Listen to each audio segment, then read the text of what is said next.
FD Signifier. What is it about me that has caused a famous black radical Marxist, such as yourself, to leave such positive comments on my videos over the year? Insert funny comments that you've left on my videos while I say that, and compel you to say something as shocking as P.F. Jung might be a true centrist, which makes sense on multiple levels. I have always had an affinity for interestingly scary white people. My wife will tell you, you are playing a role right now that has been played by many a super intelligent, somewhat oppositionally opposed, politically opposed, but sincere white guy that I've had. There's been a different muse like that for me since probably I graduated from college and I started interacting with white people again for the first time. I'm not quite sure where that comes from specifically, but I know what I appreciate. I think you're sincere in the ways in which we disagree. Some of the ways in which we disagree upset me and like scare me, but I think part of the reason why they scare me is because they do come from sincere places. Okay. And I also tend to think you're sincere in the ways that we agree. Mm-hmm. And then also you're funny and you're good at making content. And you provide a angle and a viewpoint on a certain space in the world, a certain walk of life, a certain perspective. That's the best one. Edit all that, the other shit out. You provide a certain perspective that is not easy for me to access because of how I set my personal sphere up. You know, I don't really have an interest in going. We can have a conversation about what is it, safe spaces and bubbles and shit. I think a lot of the complaining about, oh, you're in an echo chamber, like I think that's stupid. I think when people complain about that, it's not coming from a really intelligent place. But I do think it's important to engage with genuine perspectives that don't match your own, if not just for the sake of growing your understanding of your own perspective, which I think is something you've kind of preached yourself as well. And so I think you made a video. Your first video was like complaining about me going in on Jordan Peterson. Yeah. And then you made a video about Malcolm X like 6 months later. No, that was like 2 years. That was like a year before. My Malcolm X video is probably like the 6th video I ever made, or somewhere around there, maybe like around 10, somewhere around there. And even like going back to not the conversation with CJ, but the conversation you had with Dreg and the other guy, I don't remember their names. JJ McCullough? JJ McCullough. He's very forgettable. It's fine. Sorry. Anyway, in that conversation, like you quoted some low-key black radical deep lore. I don't remember what it was, right? But it's the type of shit that I just rarely hear white people like have knowledge of. And then definitely not centrists. You know what I'm saying? Definitely not people that also I don't know. Jordan Peterson. Like Jordan Peterson. Good. I was about to name some other really bad shit you did, but I don't want to poison the well. That's people that like Jordan Peterson. So that threw me. I'm like, okay, how do these two bodies exist in one? And then I have to pay attention. Mm-hmm. And then you see, your freaking League of Legends videos. I'm like, okay, this is actually just generally good entertainment if you can deal with the things you disagree. And I'm very much in the last year have wanted to, at least for myself and for like the way I maneuver through social media online spaces, dismantle my aversion to things that bother me in other people's politics if there's other things that I find useful. I still have a standard for my own space and the people that I invite into my space, but I'm much more open to going into other people's spaces, kind of soaking in certain things that, maybe I wouldn't in my own space and trying to see what value I can get out of that. Yeah. I mean, I don't know if I've talked about it before, but like fundamentally my thesis is who you are as an adult is shaped by what your childhood was like. Mm-hmm. And I came from a household where my parents fought viciously, to put it simply. And so I was a mediator. And so I was wired that way, for better or worse. And there's a for better and for worse component to that.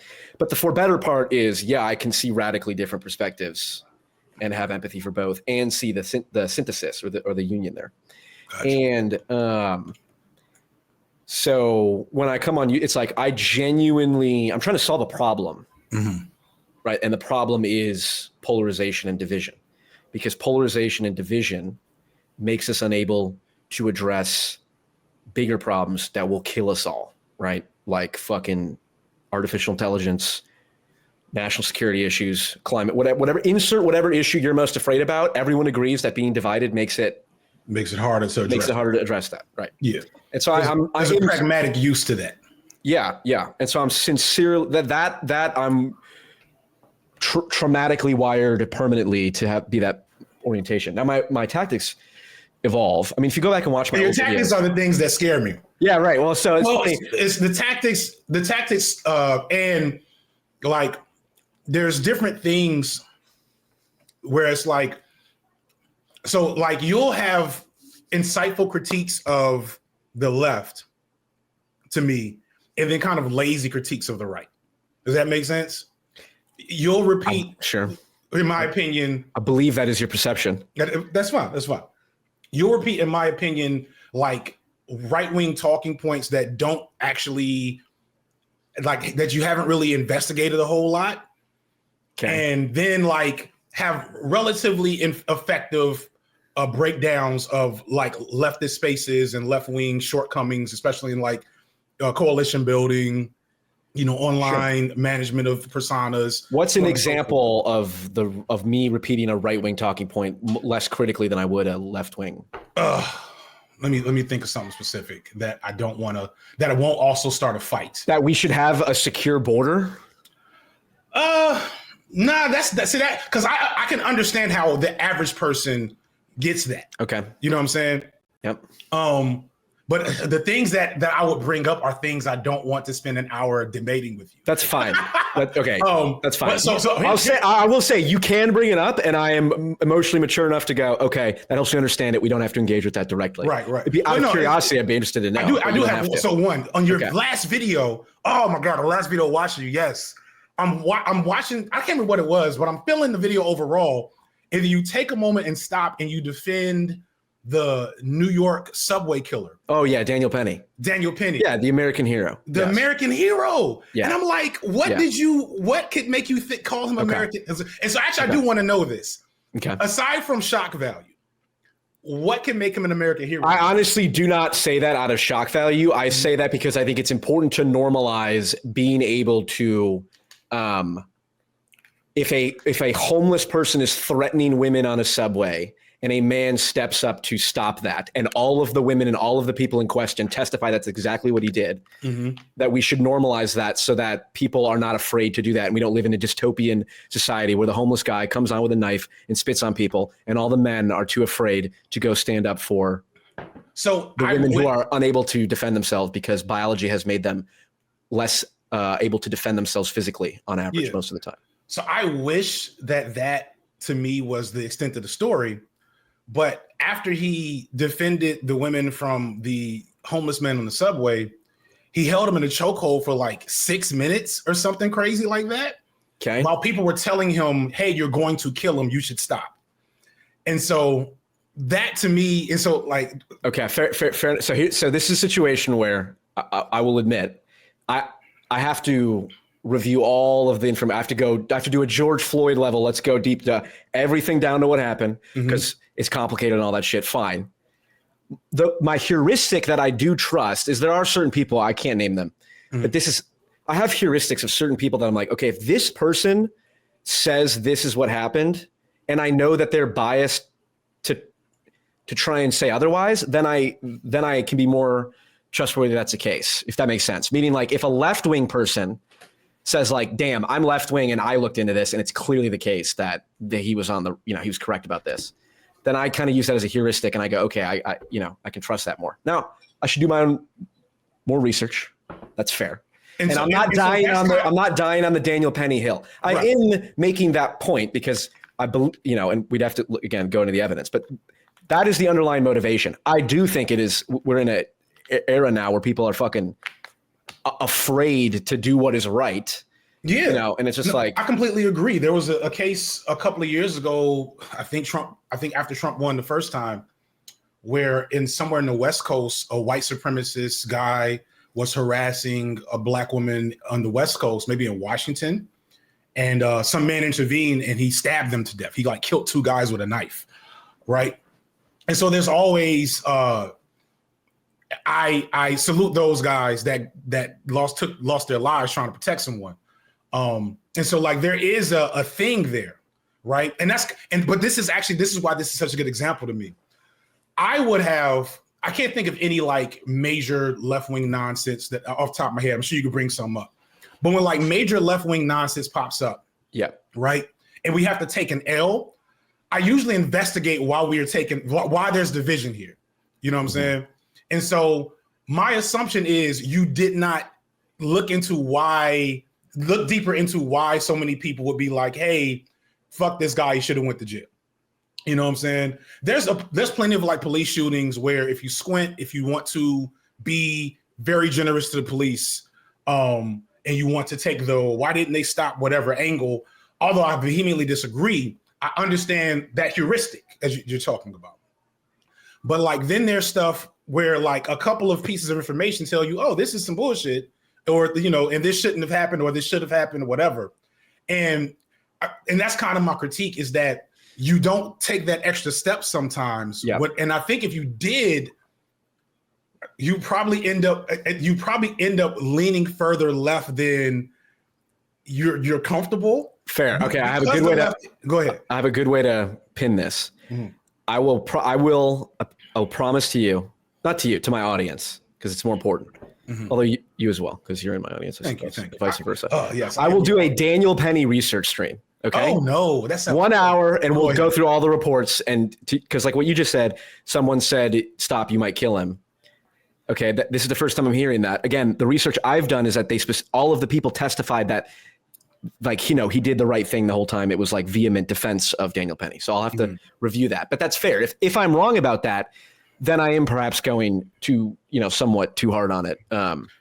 And vice versa. I'm not going to watch the research stream, but I'll check for the highlights. All right, and I'll let you there's know. More information. My response to that stuff is there's obvious bullshit, and then there's ways in which at least I see the plausible case.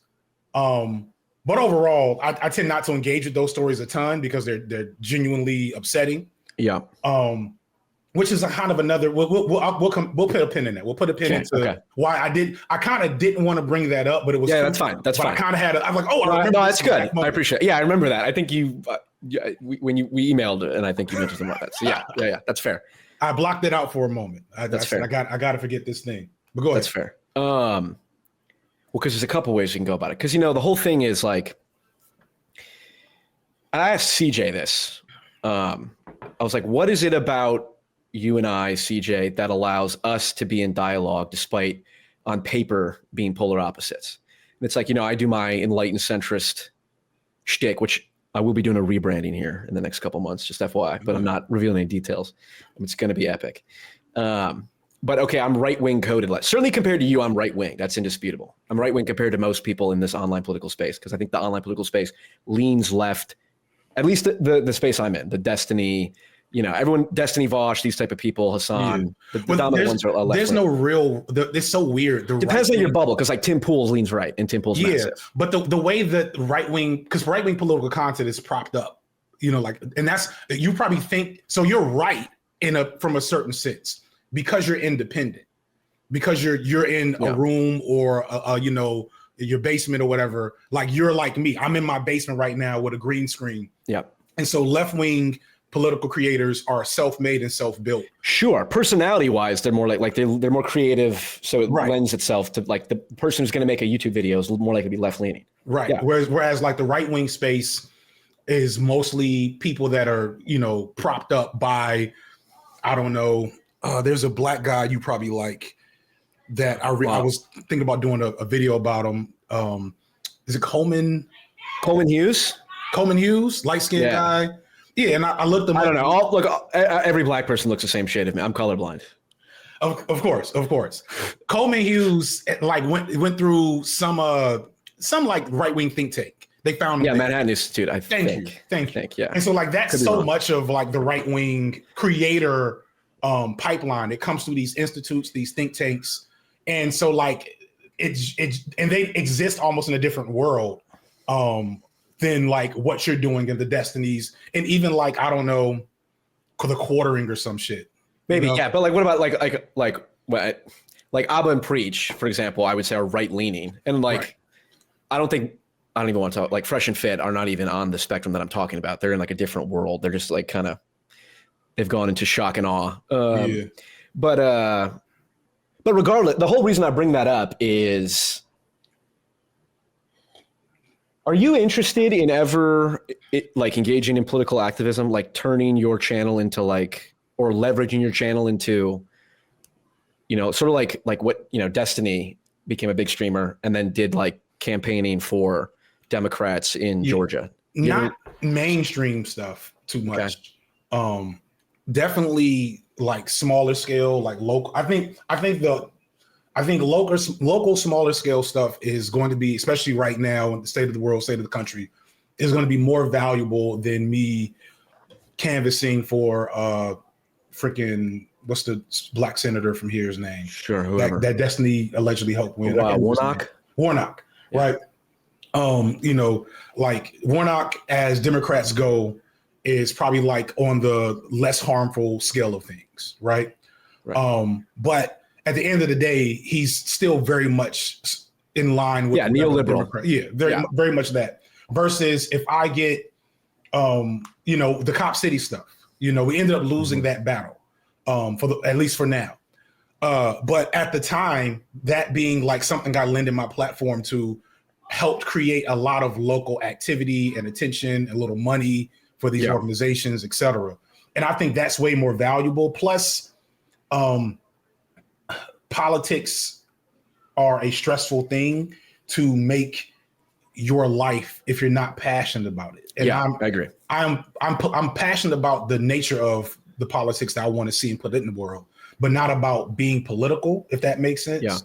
Yeah. So, well, I'm very much, the reason I ask is because while I enjoy the creative aspect of these videos, I mean, ultimately my goal is to get involved in policy and, making an impact in the real world, pragmatically. I mean, my whole philosophy is pragmatism. That's CJ's sort of, what would you say, baseline philosophy, at least as of right now. And it's all about, it doesn't matter. Truth is, you can say whatever you want, but truth is ultimately determined by what happens when you act the words out that you say in real life. And for me, like, I do think politically, the alternative, what I don't know, call it, independent online YouTube space, whatever, alternative media, let's say, that is the next wave of influence. And I do think that in the next 5 years, we're going to see a shift where online figures like you, like me, like Destiny, whoever, can begin to actually enact change by leveraging their audiences. Like, for example, I'm not committing to anything for my audience, but like Thomas Massey's a Republican congressman who I very much support. He's about balancing the budget, and he's very critical of Israel, or at least he's critical of the influence that Israel has in our elections, which I think is a perfectly reasonable thing to be critical of. I believe the Republican Jewish Coalition or something like that said, if Thomas Massey runs for Senate, we're going to have an unlimited war chest against him. And I'm half considering, okay, well, that's in a year and a half. Maybe I spend the next year building a platform to leverage my audience and say, hey, when we get 25 to 50 people, we'll go to Kentucky and we'll canvass. And at minimum, I learn some of the political process, but then also potentially make a difference. And I do think having a network of online influencers that could theoretically do that, leverage their audience in targeted ways, is how you enact change. Even if just like ranked choice voting. Like I assume that you're fairly a fan of third parties, yes or no, or maybe? I'm a fan of getting rid of the parties we have right now. Okay, so like I'm ranked a fan choice of voting. parties conceptually, yes. Yeah. So ranked choice voting enables that. Okay. Yeah. So I think there should be a wave over the next 4 years, or I don't know, 10 years, of all the online influencers who are smart enough to recognize the validity of ranked choice voting, to go, all right, we're all going to leverage our audiences. It doesn't really matter what political positions we believe. This is a deeply enlightened centrist project I'm proposing.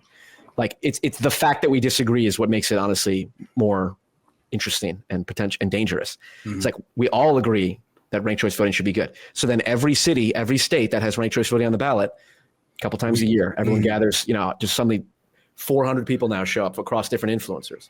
And I like to think, FD, that me being the problematic white centrist, the Klaus Schwab. Go ahead. Go ahead. I'm sorry. The Klaus Schwab of YouTube politics, that I could, in fact, potentially rally enough people. This is not a recruitment campaign, but it's the point about bridge building, like why I want to have these dialogues and why I want to be able to get better at having the conversations like this, are because I do think that's a possibility. Again, I don't want to commit to it for the reasons you said. I don't want to get involved politically, my whole life. Like that's too much. No, but I do want to affirm that you're correct. And I've talked to, I'll just say people that are very far from your genuine general political position that have said as much. And it's something that I'm actually working on. My next video is touching on a Beyonce of all people. And I'm kind of talking about like I'm sorry, I'm late and I'm less eloquent than usual, but like the kind of like weird space of being a political content creator puts you in the context of what actual political leaders looked like years ago. So I wrote something about the fact that I am more popular today and can amass more easily a larger movement of people today in 2025 than many of the luminaries I quote could. You know what I'm saying? Totally. Yeah. Like I don't think Malcolm X has 1 million subscribers. You know what I'm saying? Right. Yeah. So, well, and especially his fame came way later in life, like all of it unfolded, right? Yeah. All of, like the thing people don't often think about is the fact, specifically with black radical politics and even not so radical folks within like the nebulous civil rights movement, or people whose legacies are less radical, like MLK, less radical erroneously, I would say. I want to be clear on that. But we're never as popular as we imagine them to be looking back today in their own time. Much like many artists, their art isn't worth anything until they're dead and they get proclaimed to be great by tastemakers here and there, right? So there is actually a lot of potential for exactly what you're talking about. And like, if I had to like pair with people who I find relatively unscrupulous to get ranked choice voting, I'd be a fool not to do that, in my opinion. Now, there's some people to my left that are not even gonna like the fact that I'm here. I was gonna say there's no one to the left of you, but that's what. Just like Kamala Harris is a communist. Yeah, right. Yeah, or that I'm far right. Yeah. But I am also very much a pragmatist. My pragmatism is probably a little more radical. I'm a radical pragmatist. So you're just making up shit. I am a radical pragmatist, and that is my new thing. As you do your rebrand, I will also do my rebrand. Fair enough. Yeah, fair enough.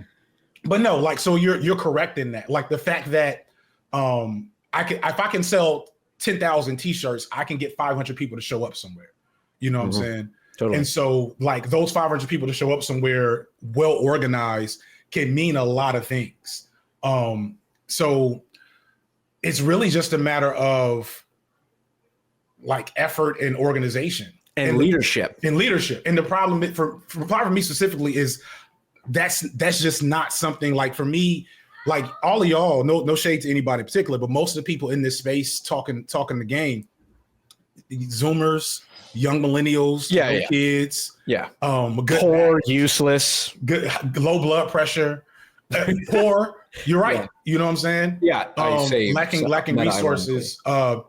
And like as I'm talking to you right now, I'm looking at the clock so I know when to yell to tell 2 kids to go to bed. Yeah. And that in and of itself is also like a manifestation of like late capitalist dystopia, that I have to measure, liberation activity with fatherhood. I have to balance that. You know what I'm saying? Balance is my favorite value. It's the ultimate value, arguably. Yeah, there's a conspiracy. There's a conspiracy. Again, I don't read the comments, so hypothetically, people accuse me of being right wing, which it's just completely out of the world for me. I don't understand how that can be the case. But then I find it interesting then that, for example, you or CJ or other people, I can then have a dialogue with, but in interesting ways, where it's like you and CJ both said like, you're like actually centrist, because the whole meme is like, well, centrists are just right wingers, or if you're on the right wing, centrists are just left wingers with a speed limit.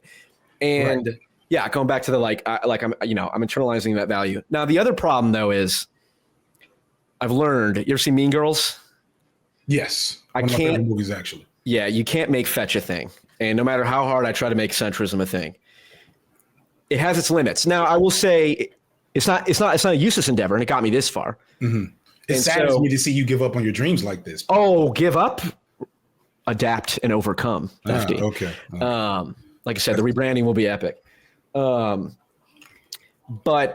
the point is, basically politics is a coordination problem, where it's like you and I and probably Andrew Wilson, who's a guy who I think would describe himself as far right or dissident right, who I've talked to. I believe Andrew would be in favor of ranked choice voting. He might not, but he's like, we're looking for alternative power structures. And so if like the dream be like, okay, someone like Andrew, who not in every possible way, on some core fundamental dimensions are utterly opposed, will do the Starks and Lannisters get together to kill the Night King thing. So we kill the Night King and then go, all right, at least it'll guarantee that one of us wins. Yeah, right, exactly. Which is like there's a scene from Drake's Uncharted. I don't know how many video games you play. I played the first one, but I played it like literally when it came out. Yeah, like on PS3 or whatever, Xbox 360. Yeah, the first one at one of the last missions is the main bad guy. You eventually confront the main bad guy, and then all the demon monsters come out. Yeah, and then you go, what kind of game did this just happen? Yeah, and then you go back to back with the guy, and he's like, "I just want you to know, I hate your guts." And then you start killing all the zombies. It's like that's enlightened centrism right there. But see, go ahead. No. That's the termination of. But see, here's the thing. Who did you say his name was? Something Wilson. Andrew Wilson. Yeah, he's on Piers Morgan now fairly often.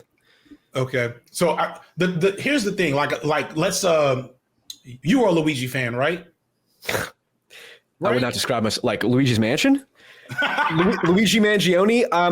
I would not reduce my deeply nuanced thoughts to saying I'm a Luigi fan. Right. Well, I recognize the complexity of the situation. I would not dismiss someone who calls themselves a Luigi fan. Cool. Which is a pretentious way of saying I'm a Luigi fan. No.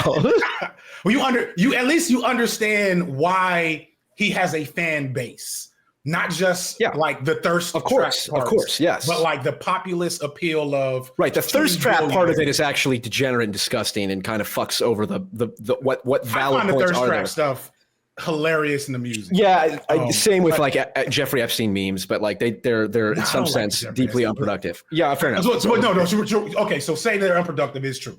But my point is that my initial response to his fandom was, hey, this is cool. And look at the synergy happening between, polarized political viewpoints on killing billionaires. Right. And so I'm like, all right, that's cool. There's value there. But for the record, I would not say it's cool. Again, I understand the sentiment. Right. So I'm not a Luigi fan. It's not cool to murder where's my camera? It's not cool to murder people at all. I just want to be clear on that. That's not cool. But it is cool when you have a major social event that is innately revolutionary, I would say. Accelerationist, revolutionary, radical. Yeah. Innately radical that also manages to cross the political, what is it? What's the thing chart? The political chart? Whatever political divide. Yeah. Political divide. Yeah, my video was, is this radical centrist terrorism? Right. People were calling it that. Yeah. That shit. I don't want to get off hand. Okay. So I'm saying, bring all this up though, because after the initial wave of synergy, you started to see reasons why that opposition exists, which is some people are like, hey, everybody agrees, healthcare sucks, healthcare institutions suck, billionaires suck, yada yada yada. And then like after everybody shakes hand and agrees on that, and then it goes, yeah, because of the Jews. You know what I'm saying? It because of the queers, because of the blacks. And it's like, all right, then we have a problem. So yeah, that is the single most counterproductive force stopping people from achieving what I would say are revolutionary ends. Fine, we can use that terminology. I'm depending on what revolution we're talking about, I can be in favor of it. They can be bloodless, they can be slow. Yeah, the Velvet Revolution, right? Sure. In I forget where it was, Hungary or not Hungary? I'm not familiar with that one. Yeah, I need to do more historical research. The Congo, the Democratic Republic of Congo, back in 60 something with Patrice Lumumba, that was for the most part a bloodless revolution. They murdered him right after it, but like it shows how organizing can make things happen. So this is one of the key points I had written down here of like, why aren't you, as you slurp on your chili, why do you not bend the knee to radical centrism?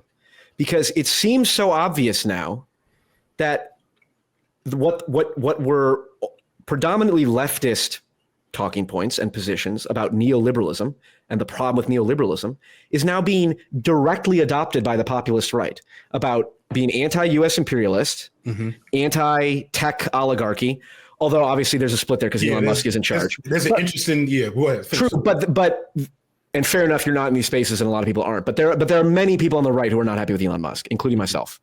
I'm in favor of more free speech on Twitter, sure. I mean, just generally, I'm in favor of less like algorithmic and censorship bullshit generally. But that's I'm in favor, though, and that kind of not anymore. I agree. I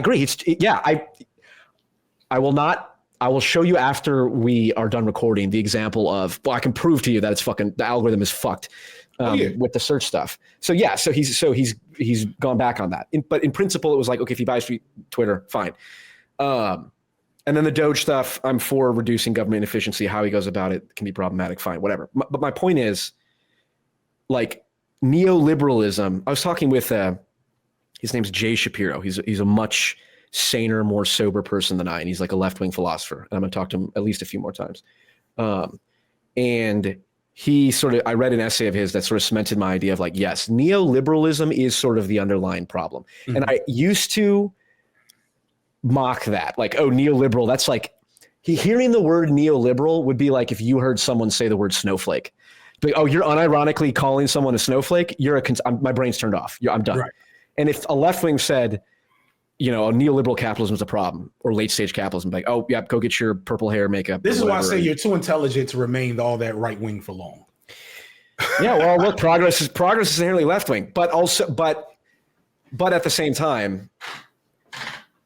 Well, hold on. I'll come back to that comment because that's interesting. That immediately invoked. Well, I want to answer your question because your question. Yeah. Why don't you bend the knee to enlightened radical centrism and join forces with those who agree with your fundamental critique of neoliberalism? Because they don't. And U.S. imperialism too, as another key part of that. Because they don't agree for reasons that are safe for me and mine. Because the reason why. The reason why the right hates Freudian slip there. Yeah. The reason why the right hates neoliberalism is essentially because they feel like America's spending too much money helping undeserving populations around the world. They're not spending enough money here at home, protecting our borders, putting drug offenders and black people in jail, and stopping trans girls. Well, see right there. Even you know that you're kind of leaning into the bit. I'm pouring a little spice in, but okay, all right. I am, which is dangerous. Right. I do the same thing. You know what? I'm gonna. I only recognize the danger because I recognize it myself. Of like, well, I got to be like I say, cringe atheist very often. I'm like, I should not alienate people who had genuine religious trauma, and just because I disagree with their intellectual positions on religion doesn't mean I should constantly. But. So let me reel it in a little bit. The right certainly dislikes the fact that we're spending money on, for example, the line is, why are we defending Ukraine's borders but not our own? Right. Which is, so I agree with, something by you the way. said earlier, and I was going to jump on it then, but I can't remember it now. But like what it comes down to is, like even the guy you mentioned before that's into ranked choice voting. It makes me wonder, does he want ranked choice voting so that it'd be easier to vote in more extreme right-wing people? Okay, but let's say even if that was true, going back to your radical pragmatism, it's like, look, I recognize that if my enemy agrees with me on something, then I need to be like, well, shit, this isn't just a pure good, because if they agree on it, it must benefit them somehow. But the point is, it's the populist right and populist left versus the neoliberal establishment. So it's like, look, the enemy of my enemy is my friend. You know, what position does my enemy hold on the board? On the what? On the board, like in the game. Like what position of power does he hold? And the populist left and the populist right may agree on things, but the populist right is 5 times bigger and 10 times more financially. Oh, I don't know about that. Well, a populist left includes like the cultural left, which the cultural left is pretty strong. Right. It's diffuse.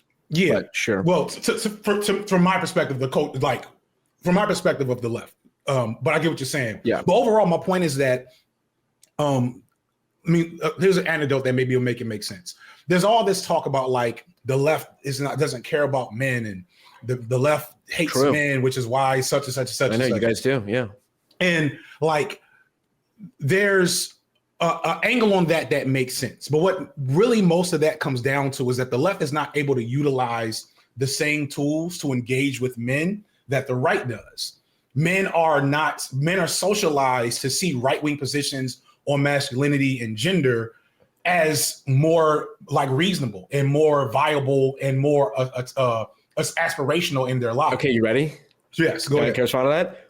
Because that's correct. Perfect example being, the left are the ones who will say that working out and advocating for people to work out is anti-disabled people. It's able-bodied to suggest that people should be working out, and it's ableism to encourage people to work out. Now, that is a problem that is inherent to the left. The right does not have, because the left's philosophy is fundamentally oriented in empathy, which is good. You need that, but that is an excess of the left that is self-defeating for them, just like there are excesses of the right that are self-defeating in different domains. The left? Or I would call that the one on the right is ever going to say that suggesting working out is ableist. Well, no.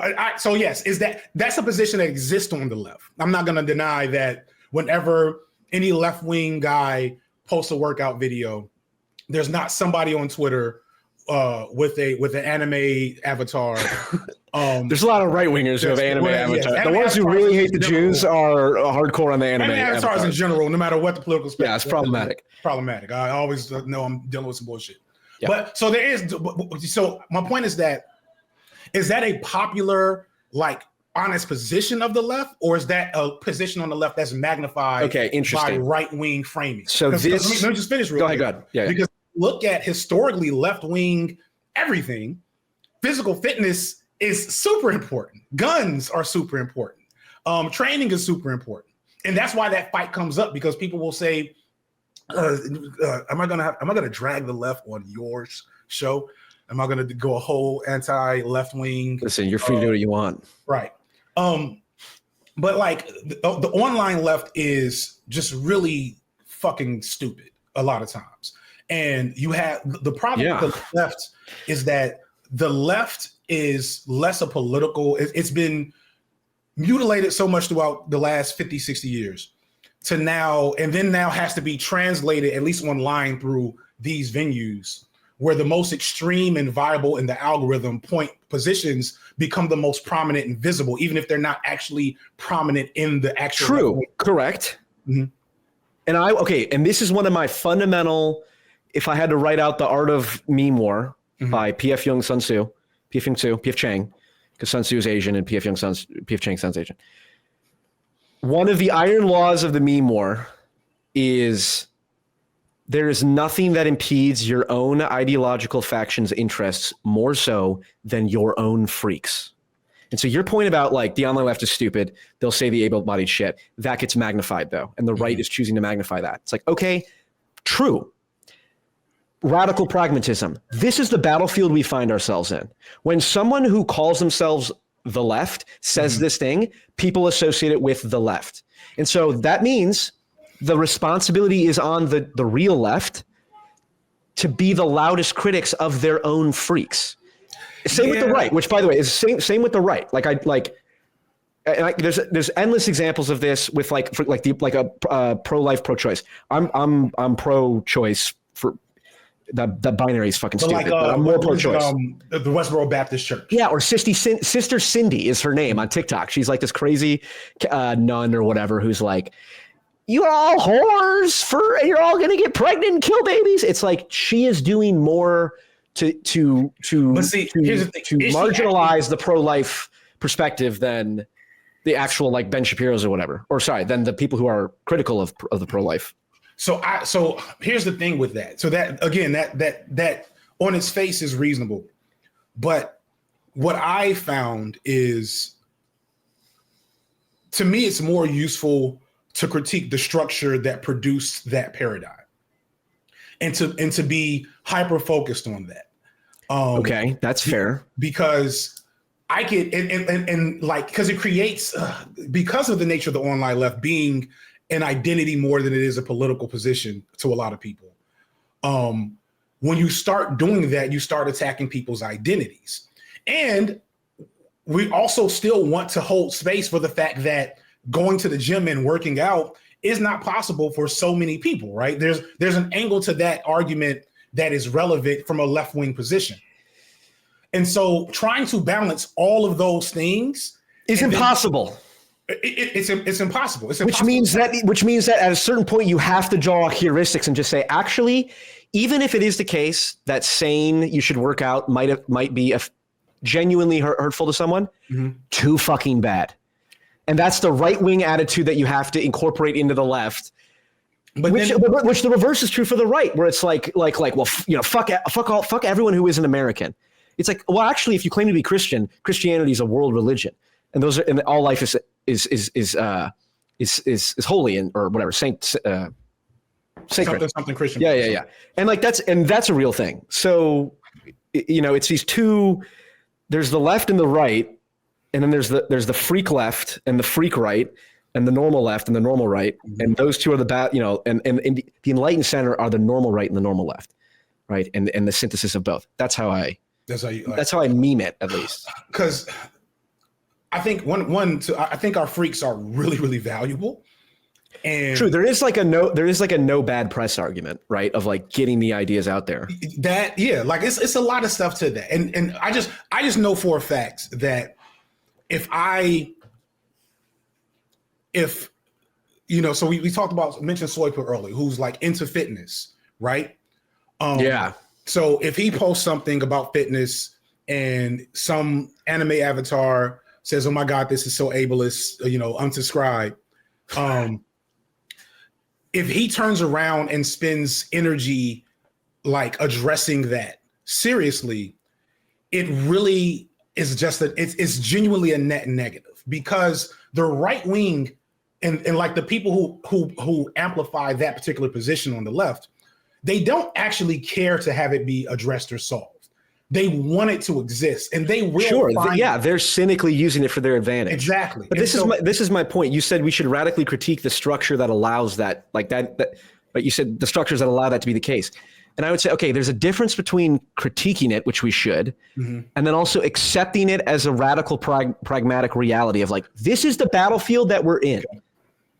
And if it's a meme war, we're in a meme war, this is the battlefield. Does it fucking suck? Yeah. Does it suck that, like, for example, in order to grow my channel, I need to be like thinking about what tweets I should make on a daily basis? I fucking hate that. And I don't do it as often. For my long-term preserve my health. Useful. Like I would. Well, it depends. Yeah, it depends. Different people will tell you different things. Of like, actually, Twitter's been a great networking tool, stuff like that. So that, it's everything's cost benefit. Right. And which is to say, we should still critique it and look for ways to improve it. But it's also like, I get what you're saying. Like if if my ideological opponents accuse me of being supportive of X, which is an extreme ridiculous thing, then me spending time criticizing it is like a waste of time. But it's like, well, hold on. My conception, we're in an ideological war. What is the metric by which you win an ideological war? How many normies do you convert? Okay, if the normie, who the normie's exposed to everything now through social media and algorithms and politics, right? The normie is the critical asset here. right? Normie is the oil reserves in the Caucasus regions, okay, in World War II. That's Axis and Allies. Never mind. You have to secure the normies, okay? And one of the things that I value is me having close relationships with people who are completely non-political who were completely non-political, and then they entered the social media realm where everyone became political. And I hear from them the things that cause them to have opinions on things. So like, for example, I have one friend who's very smart. But he's not super political, but like when election time comes, I see him twice a year, maybe, when I go back home to Chicago. And he's like, Paul, all right, tell me what you think about this, right? Because he'll like watch some of my videos and stuff. He's like, he's sort of an archetype of like, this is the person who, like, if my video is resonating with him, then I know it's mimetically fit. Okay, this is what he said about, I'll just give this specific example on Israel. He's very pro-Israel. I am not, for the record. Right. And it's not because you're anti-Semitic. It's not because you're anti-Semitic. Nobody loves Jews more than I do. Okay. And there's a separate line that we need to that we need that on the going back to my problematic tactics. I want people to think that I'm anti-Semitic. Oh Lord. Okay. Not really. Everyone, but some of them. I get what you're saying. You want to be appealing to the kind of person that would listen to Nick Fuentes. I would rather have them listen to me. And if I make Jew jokes, just in the same way that I make Italian jokes or black jokes or whatever, I don't give a fuck. I do not believe that that's inherently worse than any. So whatever. That's a separate thing that we could talk about. We'll come back to that because I think that's interesting. But we're bouncing so many ideas off. Yes, right. Both of us are trying to scramble to keep. Yes, on my normie friend. Yeah, so on my normie friend, he said the reason I'm very pro-Israel is because I see on the left, the queers for Palestine people, who it's such in his mind. I will reserve my judgment, but I will just tell you what he said. It's like, it's such an inherently contradictory idea. Obviously, hardcore Islamism is very anti-gay. And so the queers, especially like rich white progressives who don the queers for Palestine stuff, it's very, to the normie, they go, and he literally told me, I don't know much about the issue, but I know that whatever side they're on, I'm on the opposite side. My assumption, I can't prove, but I believe I'm correct, and I would encourage the audience to reflect on it, to think, is that is how most people form their opinions on most issues. Is who is supporting these issues. If all the fucking losers and weirdos and freaks are advocating for this issue, that's my heuristic. I'm not going to support that. Like, that's what the fucking losers and weirdos and assholes support, right? Like religion, right? Like, well, if all the Christians I know are fucking assholes and pretentious, well, I'm obviously going to be very antithetical to religion. Yeah. And so that's my point about your own ideology. Like, if you are someone who is serious about trying to critique Israel's actions, you have to consider there's a group, the Queers for Palestine, extreme ultra progressives or whatever, who, even though they're on your side, are actually causing you to lose credibility with the normie population that you need to bring onto your side. And so, and I think that's the fundamental difference we have. Okay. I would not point to blue-haired lefty ableism accuser and say that is why we're losing the normie battle. Okay. I would say we're losing the normie battle because we operate in a media landscape where that person gets way more attention than we'll just say deserving. We'll just say than they deserve for their view, that they get to become emblematic. It's really, I know we don't want to go there too much.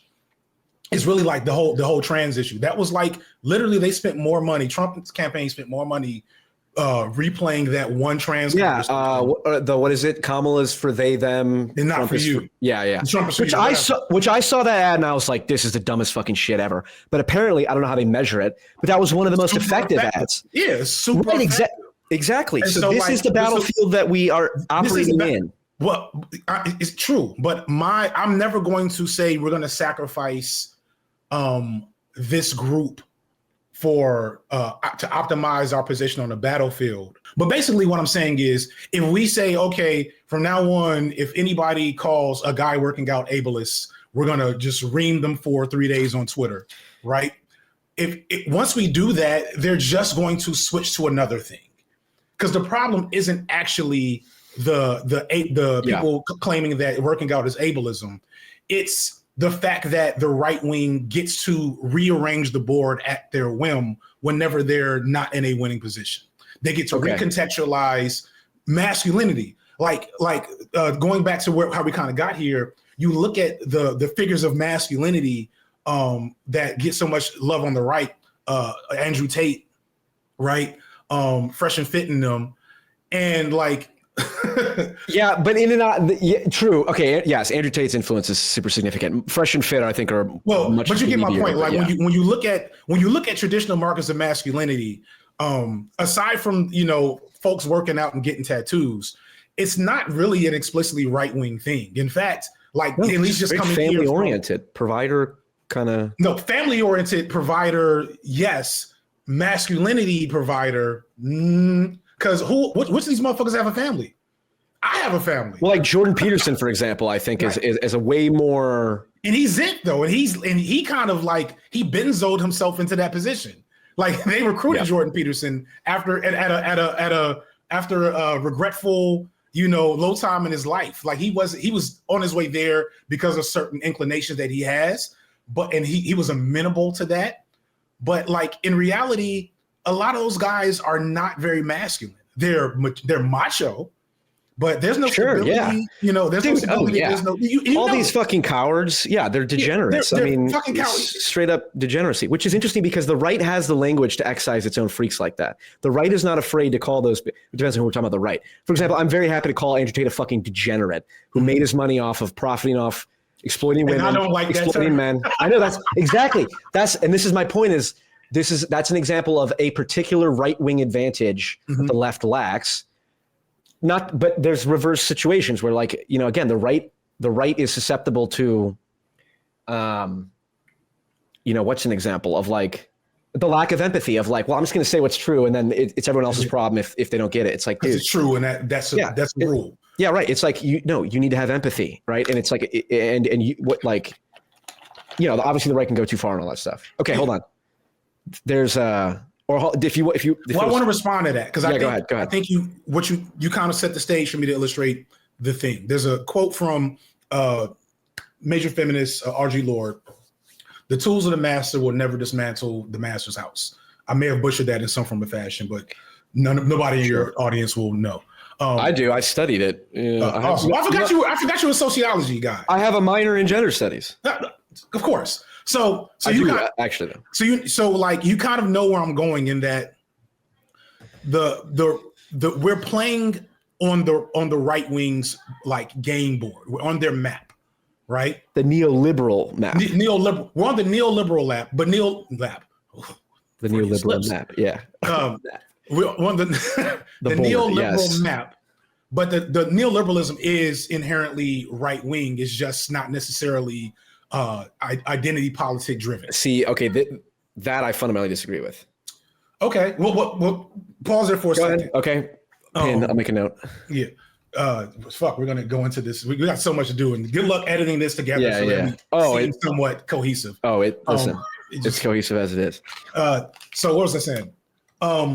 The problem here is if we adopt the same habits that right-wing people do in policing, excising their freaks, et cetera, we're only going to reproduce at best a male chauvinist left, a Western chauvinist left. You know what I'm saying? And that's where we get to the Volshes. That's where we get to the Destinies. You know what I'm saying? And we're trying to recruit. One of the reasons why I keep connection and keep an eye on you is because in many ways you represent like the average guy, average white guy. I think, I don't know if I said it to you, but I said it before, like Joe Rogan, what he used to, now he's getting more and more right wing. But I used to say with confidence that if Joe Rogan were the worst white guy in the world, the world would be a much better place. Yeah. If we could stop everything at work. I'll accept that very, questionable framing. Right. Now, I speak on behalf, as the representative of the average white guy, I have to, right. defend my people. And this is like 20, sure, I get your point. Maybe 2019, 2018 Joe Rogan, 2025 Joe Rogan. Sure, Bernie Sanders Joe Rogan. Yeah. Like I'll give him 2 years away from Bernie Sanders, but my point is still like that would be a much better place because the extremes of how bad it could get would only be able to go so far. Mm-hmm. But even that is still very Western chauvinist. You know what I'm saying? And if we get to that same policing standard, we get to that same excising the freak standard, the only people that will, and as we're also recruiting the yous and the Joe Rogans of the world, we're going to end up just reproducing the thing we have already. Okay, then here's the paradox. So, okay, I'll use the male chauvinist left. Let's say Vosh, okay? Because I've already argued with Destiny before. I have debated Vosh as well. But just a male leftist chauvinist, whatever. Insert whoever the viewer watching this hates the most. You need to excise, that person becomes the freak. How do you excise that person on the left? We've tried so hard. That's what I'm saying. This is my no. Okay, but you recognize the importance of that. I have a real answer. Okay. Who's bigger now, me or Vosh? Who's bigger now, me or Destiny? You do that by focusing on the. I don't hold on. It's not a clear answer on Vosh. Is kind of. I think most of his audience are kids, and then Destiny. He's immune to everything at this point. But even before he got blown up with his stuff, I had outgrown Destiny. At least in terms of subscriber base. Now, of course, that's not the metric to judge influence, yada yada yada, completely. But it does speak to the ethos I'm talking about. Instead of making, and I learned this. I made a video called "Leftist Infighting Almost Killed Me" about 2.5 years ago now. I think I saw that one. Yeah.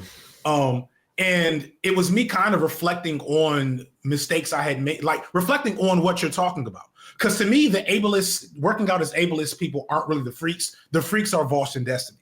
You know what I'm saying? And I was putting in a lot of effort to excise them. Let me just finish this point. Okay. I was putting in so much effort to excise them. I was making videos, tweeting at these motherfuckers on a regular basis, et cetera. And at some point, aside from the fact that it was stressing me the fuck out and getting on my nerves, I also realized it just wasn't actually effective because of the nature of how this is. Sure. And so what I needed to do was get so much bigger and make people that I really fucked with, whose politics I agreed with, so much bigger that there's just less room for them to be fair enough to do fuckery. Yeah. Okay. That makes sense. And yes, and to be clear, that's a good point.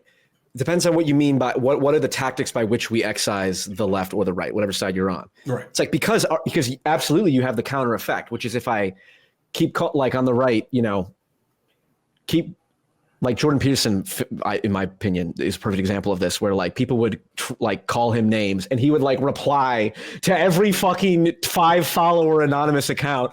And he would come on podcasts and be like, well, the problem is if you allow psychopathy to go unpunished, then society falls apart. It's like your Jordan Peterson impression is horrible. My Jordan Peterson's not good at all. I don't. Yeah. Listen, maybe because I'm far too alpha and testosterone to have such a high Kermit the Frog voice, right? But that's that's a perfect example of like that backfires. So it does depend on what you mean by excising the freaks. I think when I think of excising the freaks on your own side, it means being I don't know. I'm thinking about this out loud of like whatever your brand is as a political influencer. Let's say if I'm just thinking about this individually, like no one would accuse me of.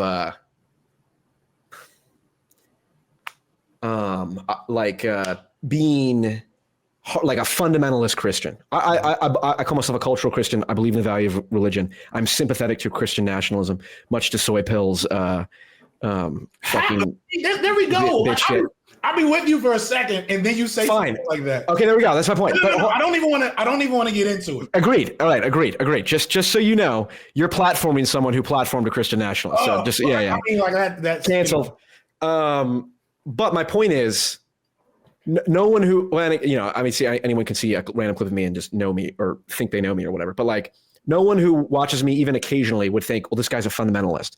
Because virtually in anytime I'm talking about the right or the left, I explicitly cite fundamentalist Christianity as the example of going too far on the right.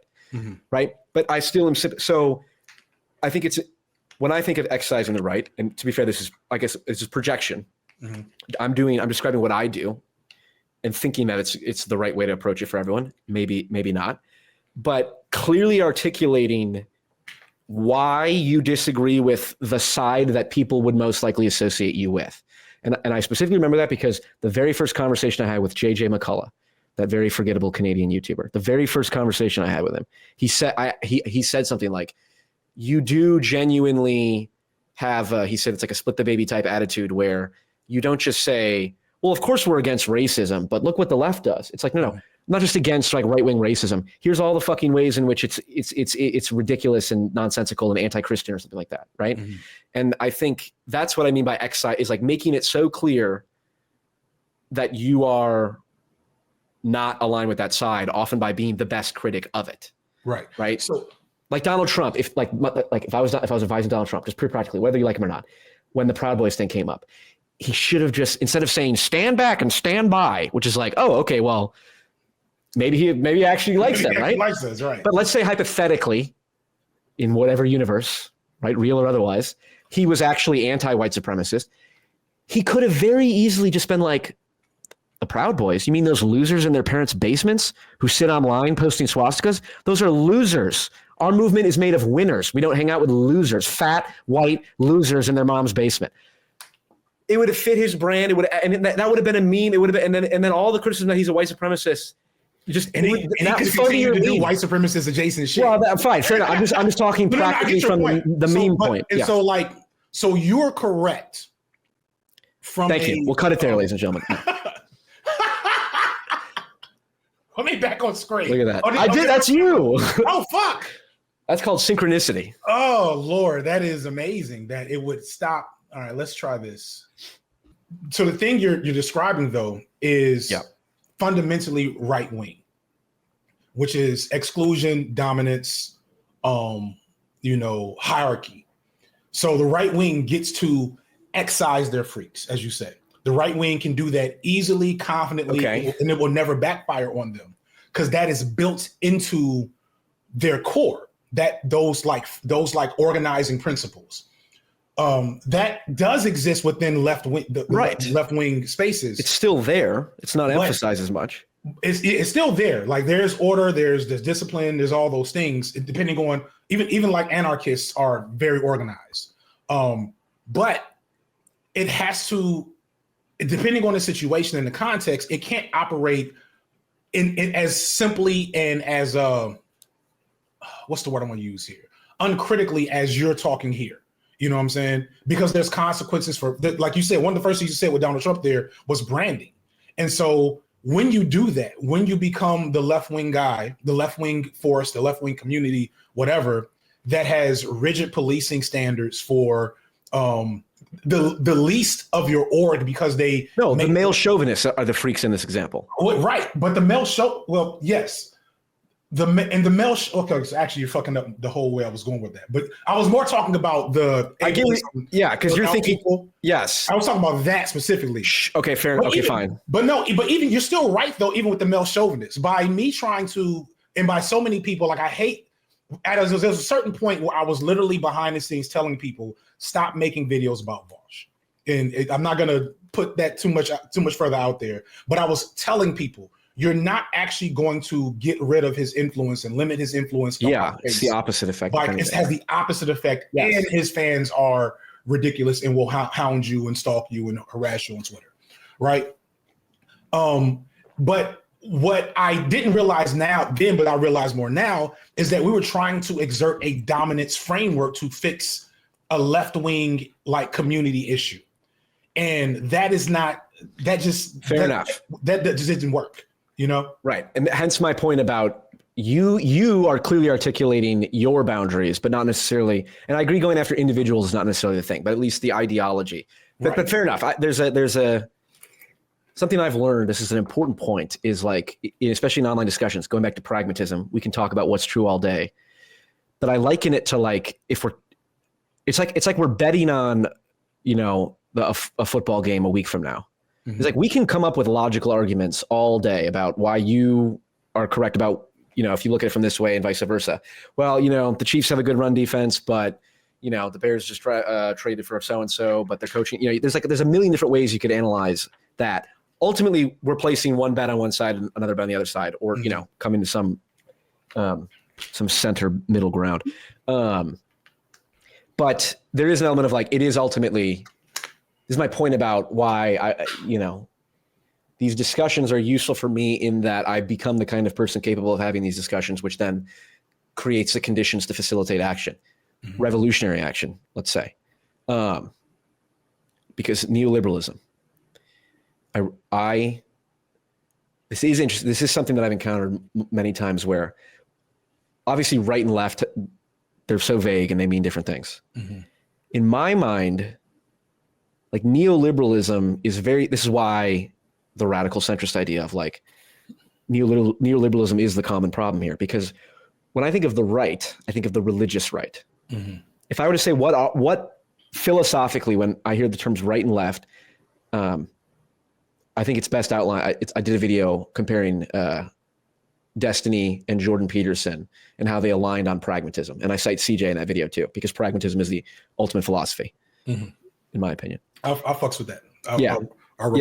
And even though I want to be clear, very, very little philosophy in my life. That's fine. Explicit philosophy. If it's not coming from, you know, sociological philosophers who are, they don't plan. Yeah, radical Marxist pseudo academics, all that stuff. Yeah, those are my favorite. Yeah, those greatest hits. Right.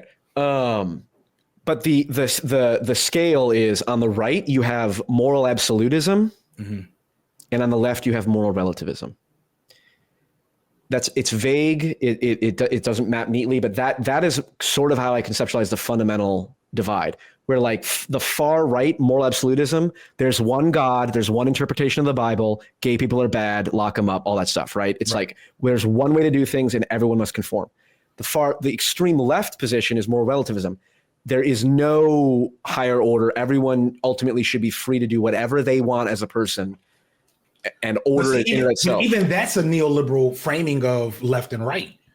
And that's okay. What, like, how would you frame left or right? Or to me, the right is about creating a convenient for those in power, us and them, and having the in-group, out-group is more so moral relativism works there still, even if within the religious context, because the chosen few, the God's people, whatever phrase you want to use for we are the religious in-group, and the heathens, the secular, the unbelievers, etc. Right? But so for neoliberalism, to me, it's rich and poor. And rich and moneyed and privileged become markers of moral quality, of higher humanity. Sure, I agree. But from a religious perspective, that's the opposite of what the right teaches in terms of being anti-materialist. But I would say the right's not actually religious.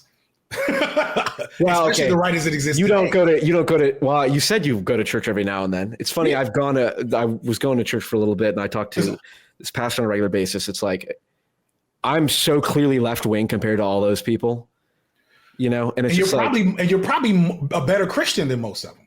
I'm a better Christian than most people, and I'm not a Christian.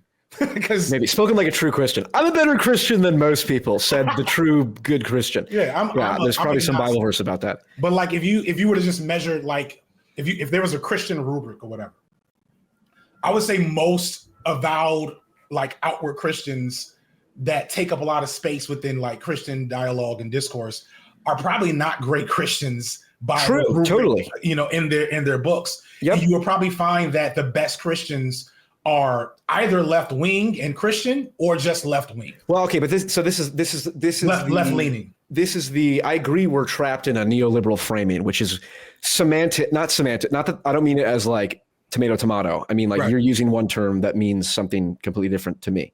Right. Because I'm willing to accept that framing. But again, if the interest is, and this is why like ranked choice voting in my mind is the ultimate, like this is just the most concrete, literally advocate yes, no for this as practical like change. It's not revolutionary per se, but it's certainly in the direction of revolutionary. It becomes a serious dent in at least the neoliberal two-party order, right? Yeah.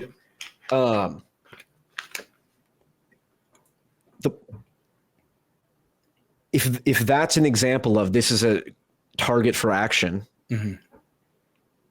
it's sort of like, okay, well, right or left doesn't matter anymore. Now it's those who are in favor of ranked choice voting, those who are not, those who are populist, I don't know, institutionalist, populist establishment. One of the projects that I need to refine and develop further is what is the new dichotomy. I do think and people have pointed out, it's like populist versus establishment. And I think that's true. And I think, but that's also scary. I know, but yes, because your point is, you're in theory, Bernie Sanders, I imagine you support Bernie Sanders more than other candidates, even though he's not perfect. Okay. That's populist left. There's obvious dangers of the populist left uniting with the populist right. The right would say the same thing for their own reasons, but it's like, we're in a fucking meme war, yo. This is democracy. It's like, this is my point. You need to look. No, and that is George Washington was fucked militarily. Okay, the odds were against him, but he won. Okay, and then he freed all the slaves. And oh wait, I forgot about that part. He didn't. But my point is, it is a battle. Like this is my point about the meme war thing. An ideological battle that is being fought.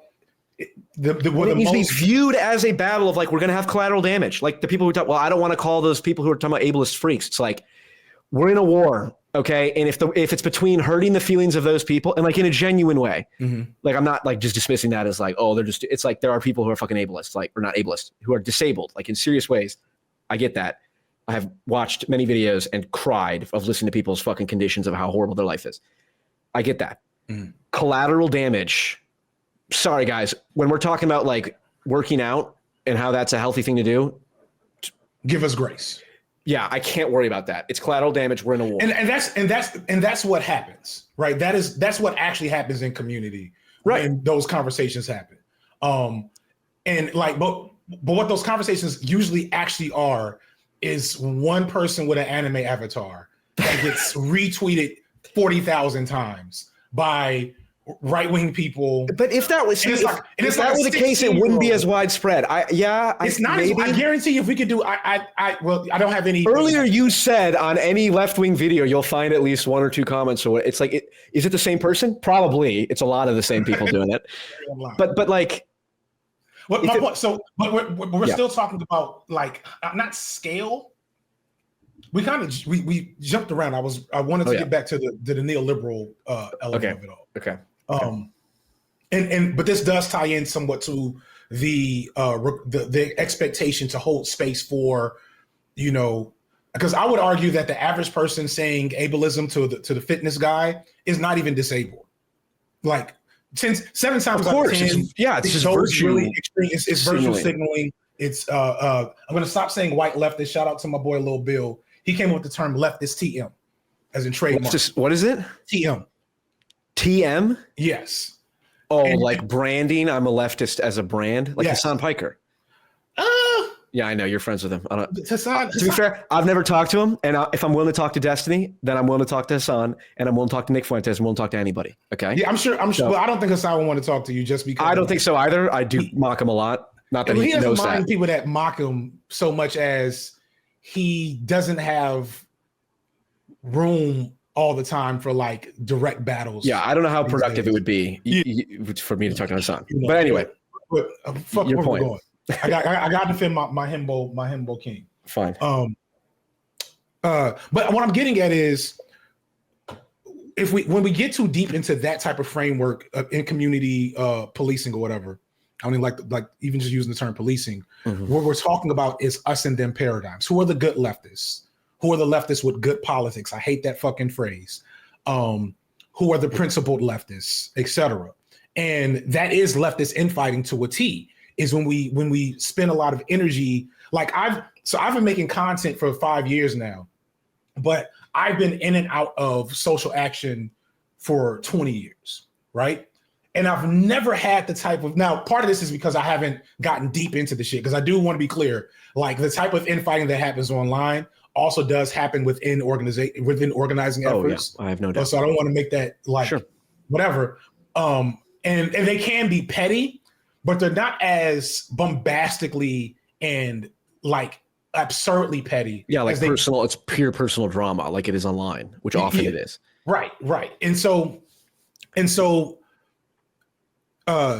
we don't want to undergird frameworks and habits within like community building and like culture building within movements with principles of exclusion and dominance. When there's more useful and fundamentally nurturing ways to address that. You know what I'm saying? Now, it's not perfect. I'm not saying this is like as an absolutist. I'm just saying there's again, talking about me, I've had more usefulness for building the political movement that I believe in, for making videos about Marvel movies and hip hop than I ever did making videos attacking Vosh and Destiny. Right. You know? Yeah, you got 6 million views on the Kendrick and Right. Drake one, which makes you a very mimetically powerful figure, by the way. You have a great, you're a strategic gateway to the normie. Okay. You have a significant amount of access there, which makes you mimetically powerful. And I snuck all kinds of Marxism in that shit. I don't know if you called it. Listen, nobody loves Karl Marx more than I do. Okay. I'm surely, which is funny because I don't really like Karl Marx that much. Yeah, because he's white. Or Karl Marx? No, he was Jewish, right? Well, it depends on who you ask. Yeah, right. Yeah, right. Yes. It's not the whole Jewish people aren't white thing is not. Yeah, Ben Shapiro is white. That's for sure. White, you know. Okay, so the in-group, out-group thing. It's like this doesn't become a question of yes or no. It becomes a question of how much. Because you need in-group, out-group. Mm-hmm. Everyone's in-group. That's like, this is part of. Hold on, separate thing for a moment. And I think we're both getting a decent idea of where the other person stands in terms of like, okay, I get your point. And I'd say you're correct. Actually, your insight is that the average leftist is, you're not saying this. I'm saying this because I believe it's true. The average leftist from a personality standpoint is wired to be less in-group, out-group focused versus the right, which I believe is like experimentally true with like personality psychology and all that. That's the one area where Jordan Peterson actually is a like leading expert in is psychometrics. And I think he's correct about that. I haven't paid enough attention to it, but like the brain scan thing, did you see that on Twitter?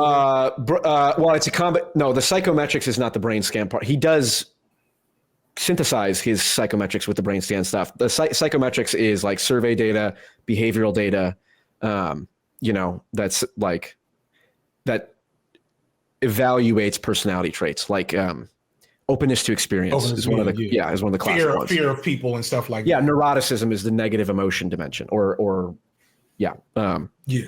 seen a little bit, enough to understand. Yeah, but there is certainly personality differences between the right and the left. And your point is like, well, hey, we can't play the right's game because the people the hardware, the leftist brain doesn't work with the right-wing software and vice versa. But it's not just that. I want to clarify because I don't think I did the best job of getting to this. It's also that within this meme war, right? If we're recruiting people in your I'm recruiting you, FD. You're the Enlightened Centrist contains the leftist, not the other way around. Understand. If we're recruiting people that are not explicitly wired to move left, right? Yeah. And we bring them in and they're not quite wired the same way we're wired, but we're operating on a framework that they're comfortable, like that's exactly how they operate. As we've become successful at recruiting, we'll fundamentally alter the nature of the movement. Of course, yes, of course. And again, we have insert figures big here, party issues, etc. What is it? MAGA communism guy? MAGA communism. Yeah. I learned that from Art Chad. It's a bunch of guys. There's a bunch of weird. Well, but go ahead. I'm sorry. But I think that was the key. Is that like fundamentally? Yeah, you don't want to transform into the very thing. Exactly. Yeah. This is the problem with big tent politics. It's like, well, we open the tent big enough. Again, it's a give and take. It's obviously you can't be so purity testing that you become irrelevant, and you can't open the borders. It's a balance. And the balance is always somewhere. In the center, one might in say. the center. Yeah. It's kind of funny how it's, I'll tell you, I've been doing this for a few years now. I've had conversations, and it's like the amount of times, at least a dozen, or I get the intimations of, where I've been talking to someone, and like the joke is, I'm an enlightened centrist, blah, blah, blah. And then we'll be like an hour in the conversation. It's almost like it's kind of in the center. And it always ends up like that. And it's funny. I don't know how it happens. I don't set it up. It's because you specifically are are you in sales? What do you do? No, I should be in sales. I'm a consultant. I do PowerPoints for AI governance policies. Oh, that's that. So, look at you being. Hey. For now. Until the Christian nationalism way of rebrand starts, or until relatively soon, and I decide to take this YouTube channel a little bit more seriously. But I don't want to. Let's not give away. I don't want to give away the rebranding. But I was just saying, it's you have natural. You watch wrestling? No, I've seen it. I don't like it. It's boring to me. But I get the kayfabe WWE. Yeah, you have you're a natural heat generator. There's some people that have a look and you hear that, ladies? Sorry, it's not necessarily a good thing. Because the heat, people that get heat are often bad guys. Okay, but they're bad guys you buy into. You know what I'm saying? They're charismatic villains. Anti-hero, yeah. Sometimes just bad. Yeah, that's fair. We're still trying to figure that out. Yeah, well, this is go ahead. But the fact that you're able to get over, you're able to get stuff over well because it feels genuine. And it leans into skills that you already have. I think just in your demeanor, you talked about your specific trauma experiences, and that probably plays into it. I think, and I agree with you that a lot of us are responding to our childhood experiences in our adult life. So yeah, that it makes sense that it's neurolinguistic programming basically. Like by the 30 minutes in, if an intelligent person who understands pattern recognition is going to see where it's going. And I think just compulsively jump in the pool with you. Yeah. You know what I'm saying? Yeah. Well, and again, and on the point on the center thing, to be specifically, it's like the whole point of when I do this rebranding, it's like what the challenge here is it's making fetch a thing. It's like centrist, I fucking hate moderates. Neoliberalism is the moderate centrist status quo, right? Mm-hmm. So it's almost an impossible challenge. If my whole point is I'm anti the neoliberal status quo. The word centrist, no matter what prefix I put before it, radical, enlightened, it's like it doesn't convey it. I do have something in mind. Like I said, looking forward to the rebrand. Hopefully, I'll ask the question. Yeah, I'll ask the question, and then if you need more context, you can ask me. Okay. FD signifier. What is an American?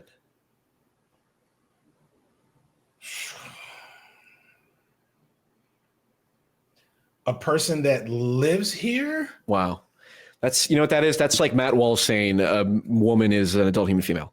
The reason I asked this, identity. Mm-hmm. I wrote a Substack piece called Defining the American Nationality. What is the American nationality? Because American identity, this is a point that the right brings up a lot. Mm-hmm. Sam Hyde brought this up in his video to Elon Musk, that I promptly went on Destiny's podcast and said, maybe Israel did 9/11, which to be clear, maybe they did. But the point, that's fine. The point that Sam Hyde was raising was, we all know what an American is. It's like, well, yeah, that sounds pretty racist, right? Because it's like, well, white person. Yeah. Vivek Ramaswamy, his point is the American identity, and people like him, put forward the idea that an American is someone who subscribes to the American ideals, freedom of speech, freedom of religion, so on and so forth, right? Mm-hmm. And I would say, in part from watching your videos and genuinely trying to understand, internalize, like, okay, wait a second. I was raised, everyone's an individual. Doesn't matter what skin color you are. Doesn't matter what blah, blah, blah. Everyone is individual and everyone is equal and like fundamentally, which is like true for like as my Christian programming is telling me that. However, and I've noticed this change, Jordan Peterson has said this explicitly, where he's recognized the danger of leaning too hard into individualism. Mm-hmm. That like collective identity is a real thing.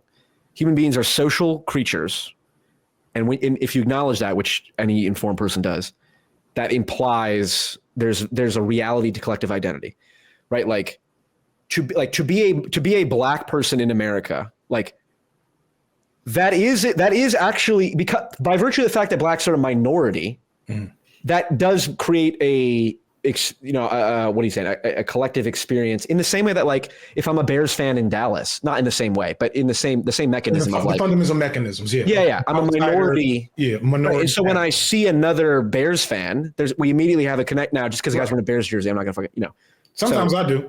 Yeah. Well, things are going bad. Yeah. Well, actually, that's literally in Dallas. Yes. I also just tend to be openly hostile to people wearing Packers paraphernalia. Yeah, exactly. It's same kind of dynamics, right? To simply be a minority grants a level of cohesion in a majority country, or when your country or location, whatever.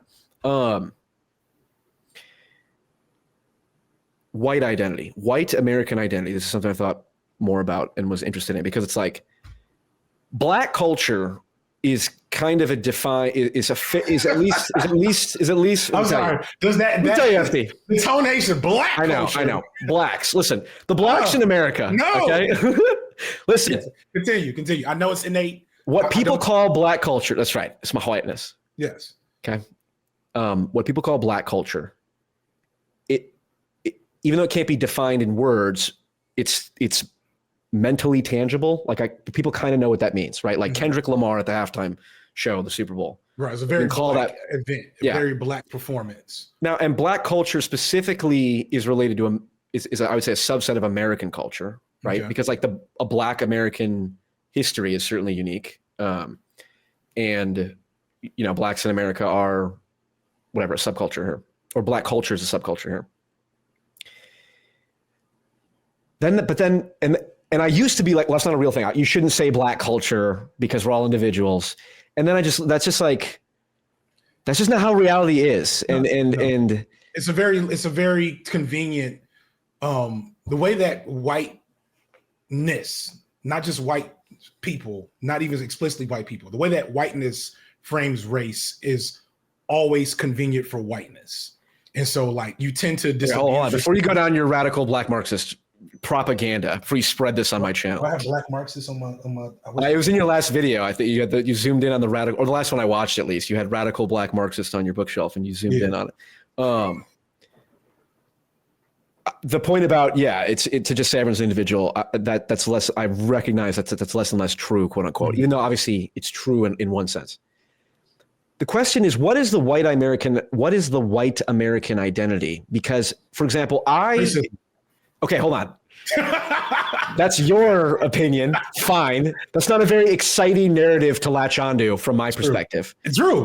I empathize with that. Yeah. So arguably an important project is being able to answer that question. Two questions. What is the American nationality? Mm-hmm. And then as a subset, what is the white American nationality? Because people will say, well, white isn't a culture. Like English is a culture. German is a culture. I'm not fucking European. All my connections to my European heritage is gone, right? My parents came here, or my grandparents came here, did not teach my parents any European, Polish, French, whatever, Irish, whatever. I'm a mutt. They didn't teach them any of those traditions. I am fundamentally detached from that European ancestry. So I'm a white American. What is my culture, quote unquote? Because like racism. Black. Okay, hold on. All right, help me. All right. Help me. No, it's actually winning in colonialism and beating everyone else. Okay. Right. We'll frame it whatever we want. Hold on. And we don't have to obviously answer this question, but right. I'm curious to your thoughts. If you were to help us whites construct a more positive identity than just racism, like, do you understand what I'm saying, right? Where I get what you're saying. Dave Chappelle, Kendrick Lamar, Lamar Jackson are all American, like quintessential. Jimi Hendrix, quintessentially American, right? Mm-hmm. Yeah. And I'm an American, so in some sense, I claim them as part of my culture. But like, they're also very black. They're very black, and even though you got your beard going. Yeah, you got a fade. I just realized that. Do you have a fucking fade? Yeah, I go to a Hispanic barber. Okay. I'm very black adjacent. Just stop there. Yeah. Stop there. Yeah, if it doesn't come to mind immediately, then there's like a 5-second window. I know there's like a 5-second window where you're trying to think about it, and then it doesn't work.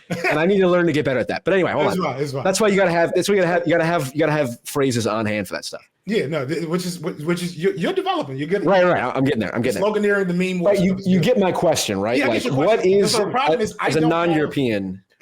So my best effort is something that the creator who's in the thing we did for my documentary thing. She basically said you don't have to. And here's what I'll say. I'll give it a little more juice. Your grandparents signed white identity, not Jewish. Yeah, you said you give it more juice. No, juice. Fucking shit. Oh, they. Go ahead. Oh, this is gonna just as I'm getting ready to hit 1 million. Yeah, I'm gonna cancel for this period. I'm getting more juice to say your grandparents literally made a deal with the devil to be white.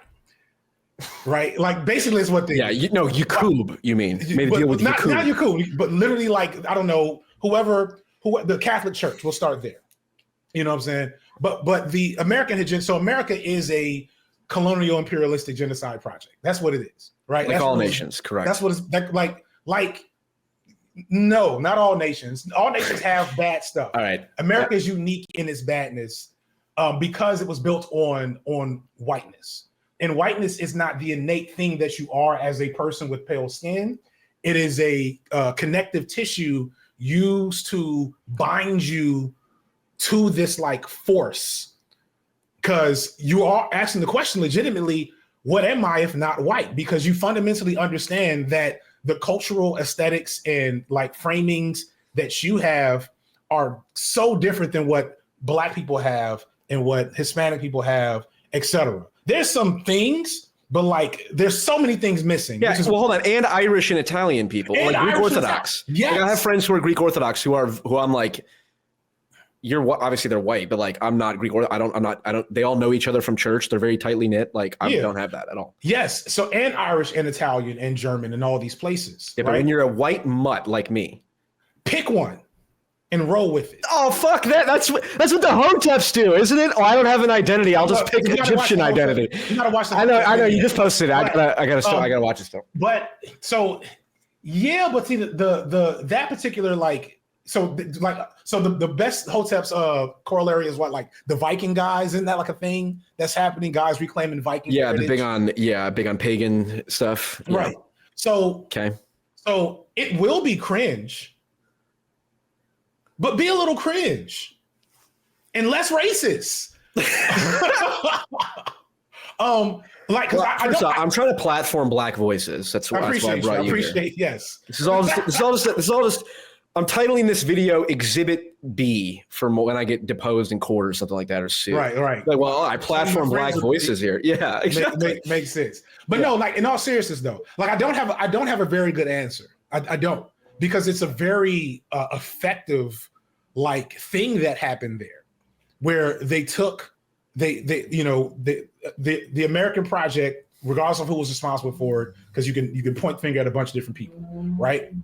But at some point in time, the germ of white hegemony was like recognized as what would you say the ultimate mean, right? And so once it established itself, post-revolution, early constitutional era, et cetera, and people were recognizing, this white shit really is useful for nation building. You know what I'm saying? We got these slaves, we killing these Indians, we importing these Asians to build railroads. Sure. This is dope. So everybody else that gets here that looks like us is not white until they fucking make a sacrifice. And that's what happened. The Irish and the German and the Italians, they all sacrifice their culture at the altar of whiteness to get the protections and privileges that whiteness provides, but didn't think about the fact that like sometime later, as that like reaches its eventual point to where we are now, it kind of sucks. Because on one end, all the cool shit that you were attached to, you have no clue about. It's gone. You have no You have no. But I'm attached to the American. I still feel affinity towards like American cult. Like it is a point of pride of like we literally are the best. But we're music the best because we like fuck people up. that's the only reason why we're the best. Not all that. Not culturally. Not in even art. But the art is from us.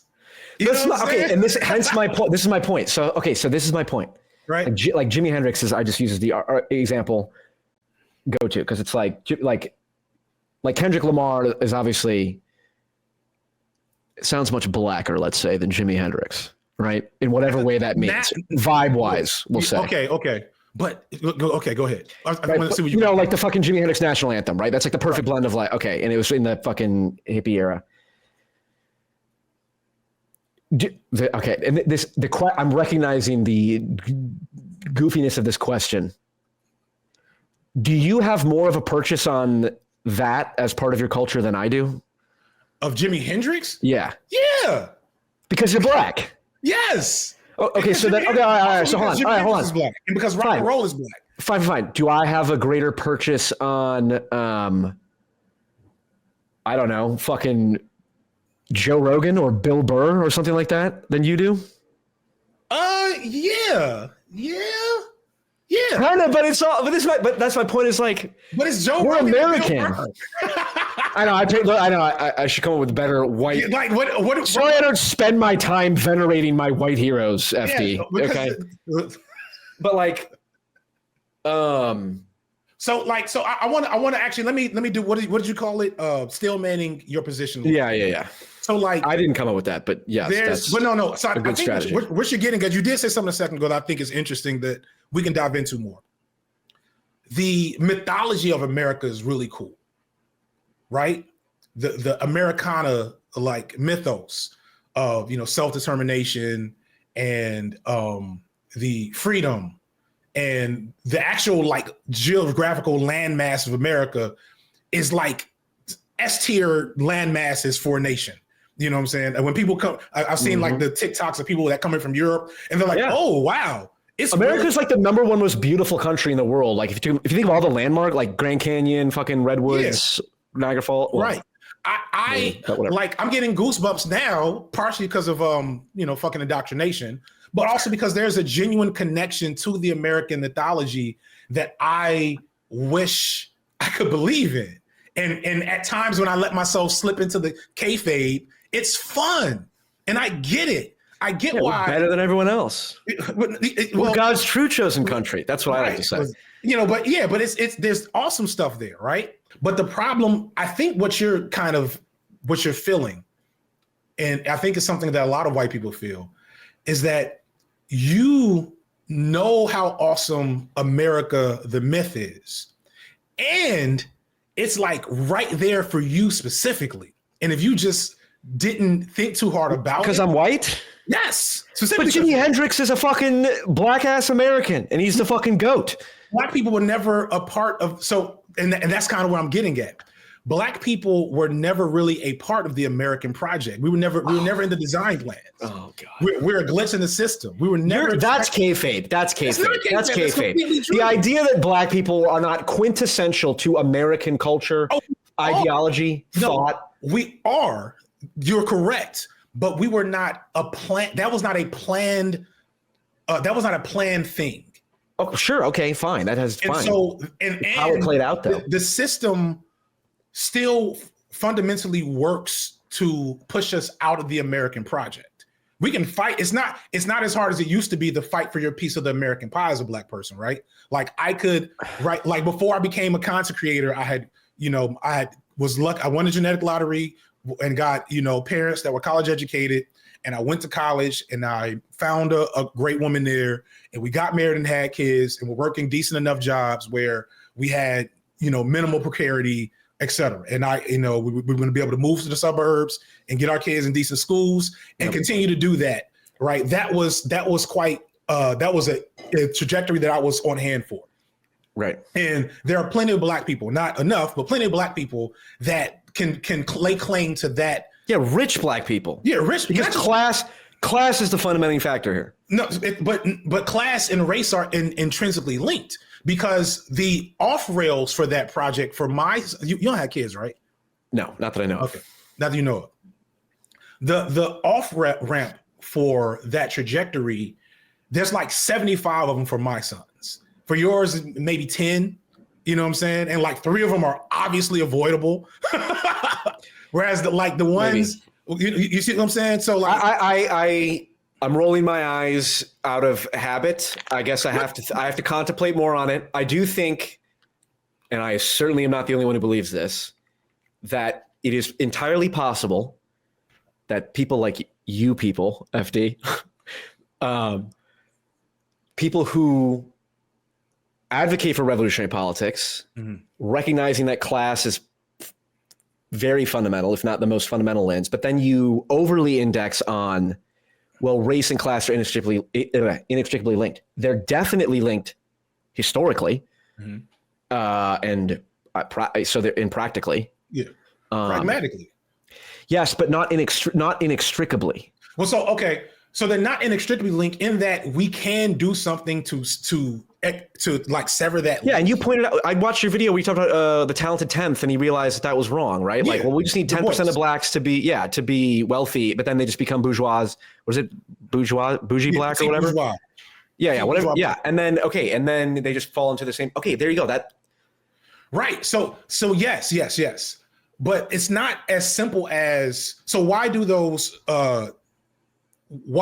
petite bourgeois black folks fall easily into that pattern? Because neoliberalism appeals to greed and our basest instincts. Yes, but and all have fallen short of the glory of God and sinned, and we are all susceptible to our basest instincts.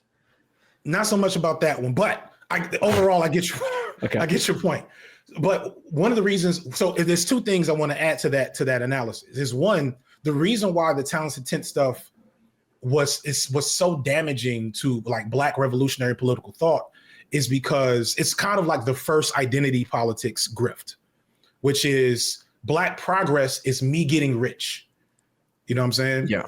And not only does that put me in a position to trade in my class and race interests for class interests, right?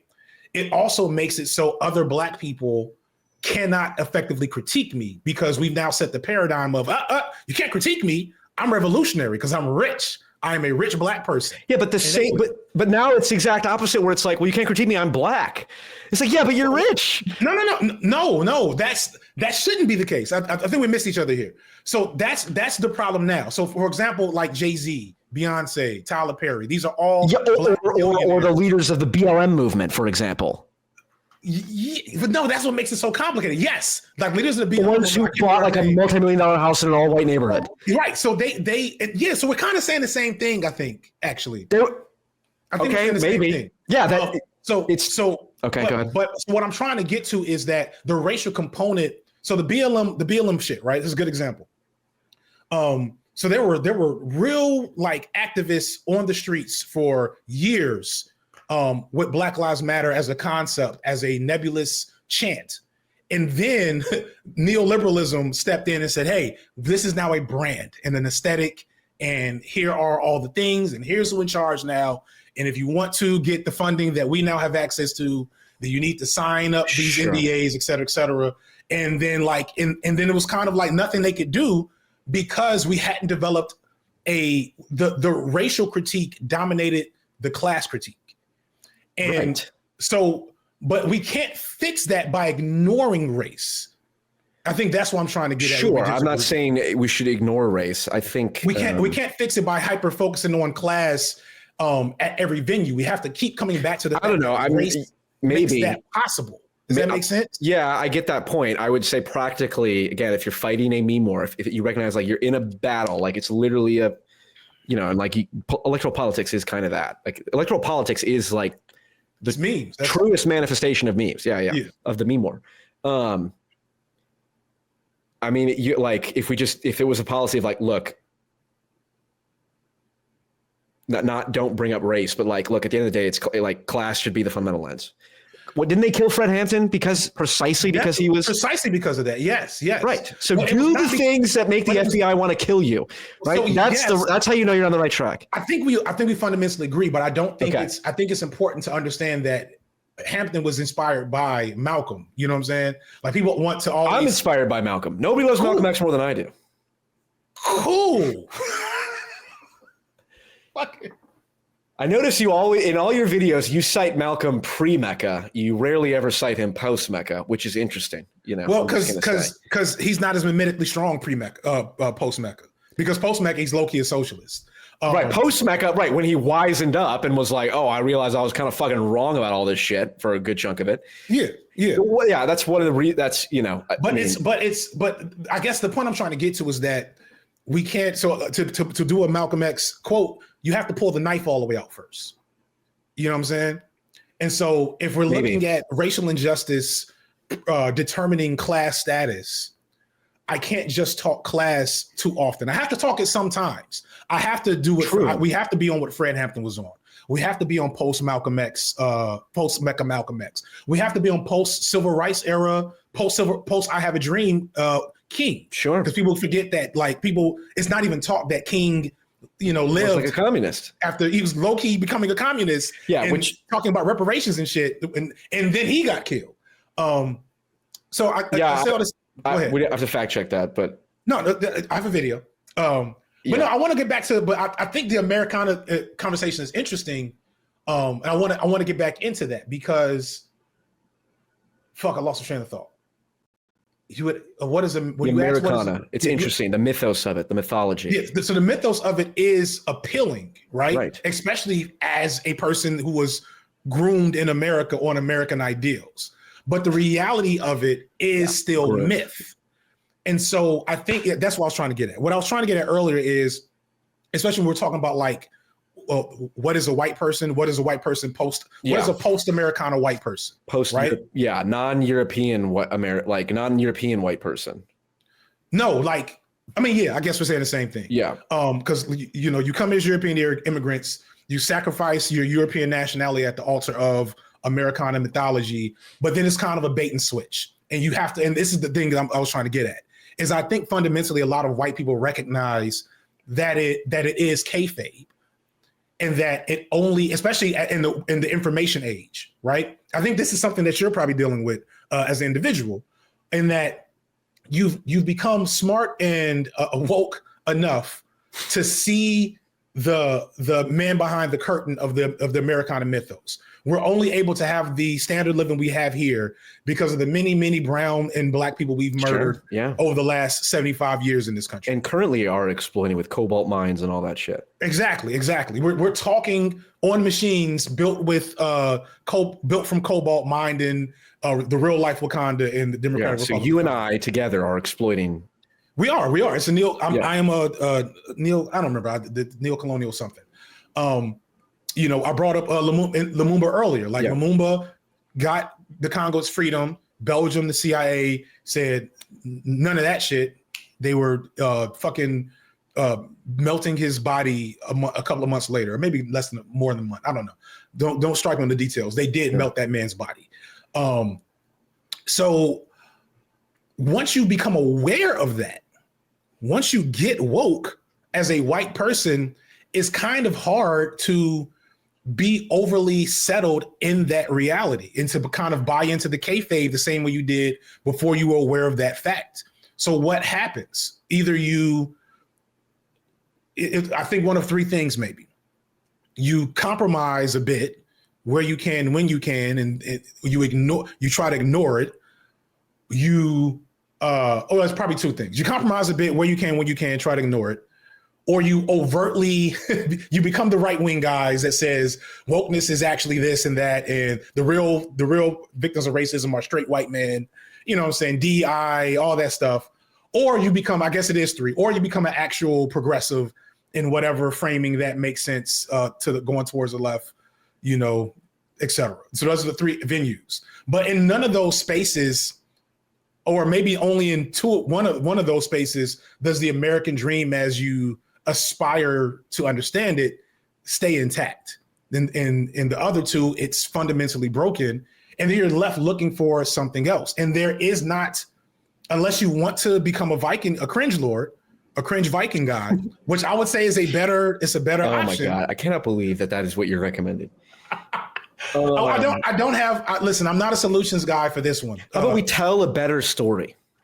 But how about we rejuvenate the American myth in a more honest way, but that is still fundamentally optimistic?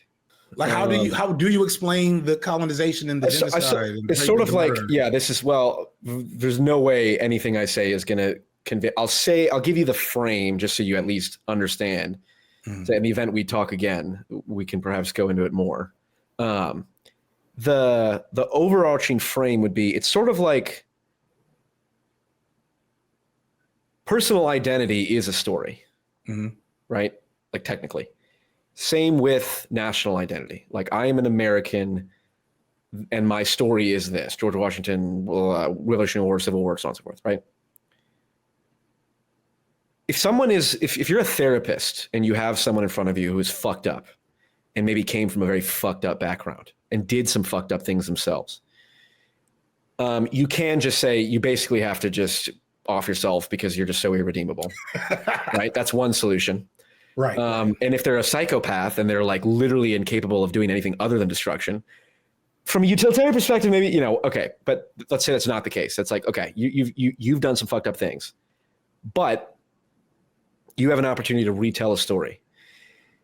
And you can tell a true story about horrible things that is still fundamentally optimistic, right? I mean, like, and I think there's a Christian element to this where it's like, even the most horrible murderer can be redeemed by the glory of God or something like that. Is like, well, America, literally the original sin, to use religious language, is like slavery, right? Plus, you got to kill the Indians first. Native Americans too.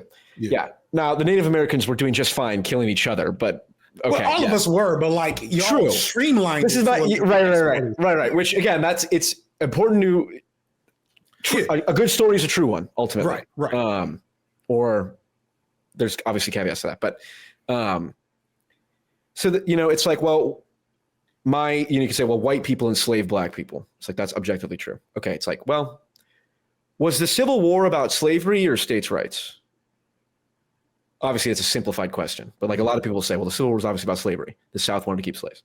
It's like, okay, so that means all of the white Union soldiers that fought in the Civil War died trying to free the slaves. They were like white abolitionists. And it's kind of like, well, hold on. So why do I need to identify with why is the mythos identify with the whiteness of slave owners rather than the white abolitionists? Like, why? Like, imagine there were two strains of DNA. It's like, well, these are my fucking people over here. Right, it's like the Germans. It's like the Germans with Nazi Germany. Like, when they lost the war, the Germans are the most well, some of them at least are the most anti-Nazi. Keep going. Because you're about to talk about reparations and reconciliation and reconstruction. Look, which are all things that have not happened. For the record, nobody is in favor of reparations more than I am. Okay. So, which is funny because I'm like, for my station, I'm one of the least reparations guys. Okay, hold on. Depends on what you mean by reparations. Like, so for example, I would say reforming our tax system so that property taxes are not what's used to fund schools, which is the single biggest source of wealth inequality. I think that would be reparations, is doing things that this goes back to class then. It's like, if we focus on class, we're going to disproportionately benefit black people because black people are disproportionately poor. So just focus on class, it'll disproportionately benefit them. But hold on, that's a separate thing from the reparations thing, because the mythos itself. But what you're getting at, though, I think the thing that a venue that you're engaging with. So here's the thing. So shout out to he was the only white guy at the top of the tier list. I mean, he was the one of two people at the top of the white guy tier list when I made it. Hank Green. Okay. I don't have anything against him, I guess. But no, because it's partly because Hank Green kind of a beta. But go ahead. He's been a friend. Cancer survivor. Just dope shit. Yeah, I regret calling him a beta. Just now, it was a joke. But we had a conversation, and it was one of the most insightful things I've ever heard a white person say about white people, which is, and it's a fundamental flaw on how white efforts to address racism continue to fail. He was like, what I realized in my circles and spaces and all the things I've done is that the average white person that actually doesn't, like racism and desire it, like they can consciously like see, understand, and want to not have racism. It's not for the right reasons and with the right level of effort. Their genuine goal seems to mostly be, how can we get the issue of race to a point in this country where I don't have to think about it anymore? And so it becomes Band-Aid and, everybody celebrates Juneteenth and Nancy Pelosi kneeling in kente cloth and, all these and identity politics and all these really cringe half measures. Yeah. Instead of woke stuff is what I would call it. Woke stuff, for real. And like the real problem with, what is that a video? The real problem with DEI and not like the racist dog whistle has become. I'll come back to that. But like that's the stuff that the average liberal white person wants to focus on, as opposed to the real things that the Germans did when they took it on the chin and they said, yo, y'all can never even have that shit in our country again. We will throw your ass in jail. Yeah, and that's backfiring, by the way. Well, it is now. Yeah, it probably was because they've suppressed instead they've overreacted where it was like Germanness is now fundamentally evil. They're the result of what happens when you say, well, Americanness, because it had the original stain of slavery, is fundamentally irredeemable. You just get a fucking unconscious reaction of like, well, fuck you. Like my dad died in World War, or grandpa died in World War II. I'm never going to feel ashamed of that. I don't care what you say. And then you get all this fucking suppression. But that's also like we're in a global fascism swing. So of course the people that had the high score are going to make a comeback. That's true. I can't remember if I think it was Brazil. Like there's a South American country where they literally said, look, we're going to fuck racism away. And they were actually creating policies for miscegenation. Like that is, I get the logic behind it, equally problematic. The thing that needs to happen that hasn't happened is actually addressing the problem, as opposed to dangling carrots, black firstisms, talented 10th, etc. And until so maybe the story becomes that, I don't know, Gen Alpha, because Gen Z, God knows where we went wrong there, right? Well, I don't know. I don't know if that's propaganda, but maybe it's Gen Alpha or whoever comes after Gen Alpha. They become the generation of white folks that fundamentally do put in the work to create restitution and equity across the country for Black people and people of color, and poor white people, and even poor white people. Right. So why not just say poor people there? Because the poor white people fundamentally have a whole different framework. I'll tell you. I know why. And this is what we can talk about the next time we talk, in the event we do. How do you feel this conversation has gone? So I personally have enjoyed, I appreciate conversations like these personally, because they're stimulating, they're challenging, they exercise parts of me and parts of my intellect that I don't want to atrophy, especially as I become FD Signifier, right? It's a weird depersonalizing thing for like nominal fame and whatever, social media clout.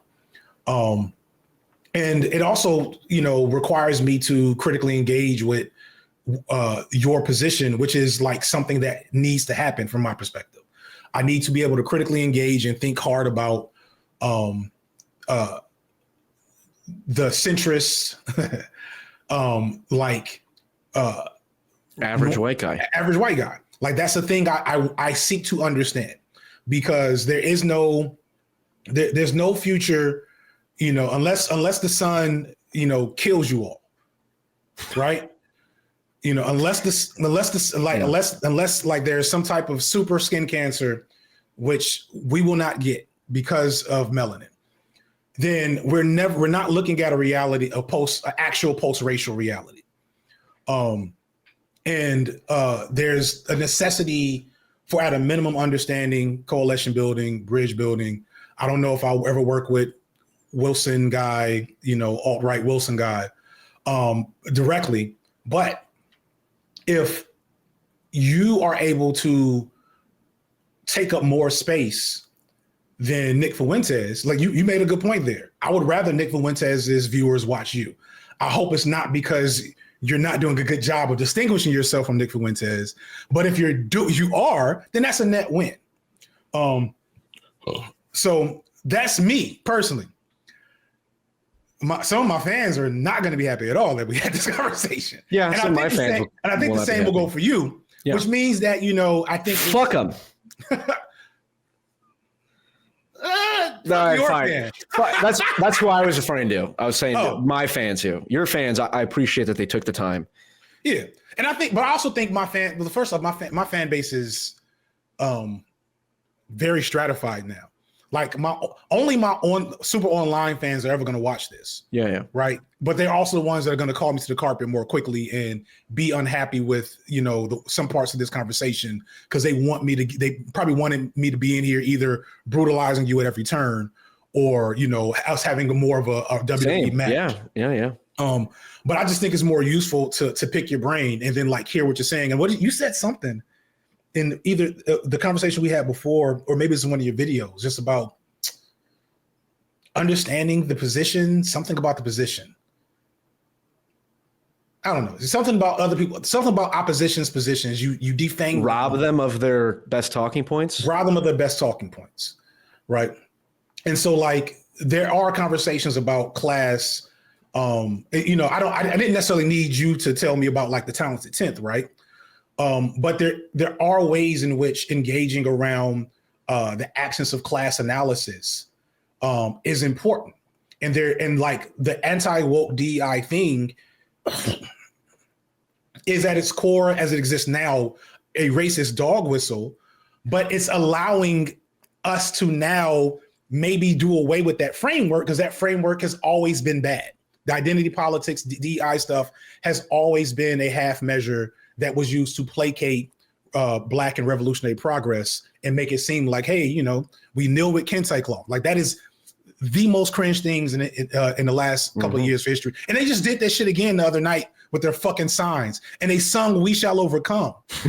Did you hear that? No, but they sung "We Shall Overcome" as the guy left the stage, got kicked out of the room or whatever. Yeah, I'll agree. And it's there's a place. There's synergy. Now, I'm not inviting anybody to come over and build anything with me in that regard, but at least there's perspective. Okay. We're gonna talk about this Christian nationalism thing, though. We'll save for another time. That's fine. Yeah. Well, there's many different things. There's because I think we need to get to the meta disagreements in terms of just philosophy, the underlying perspectives and stuff. Mm-hmm.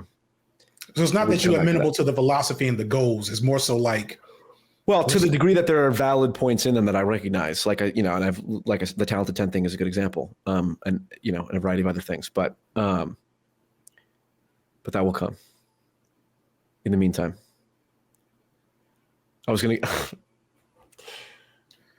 thank you for coming, FD. And I will end the stream, I will end the recording now. Godspeed, everyone.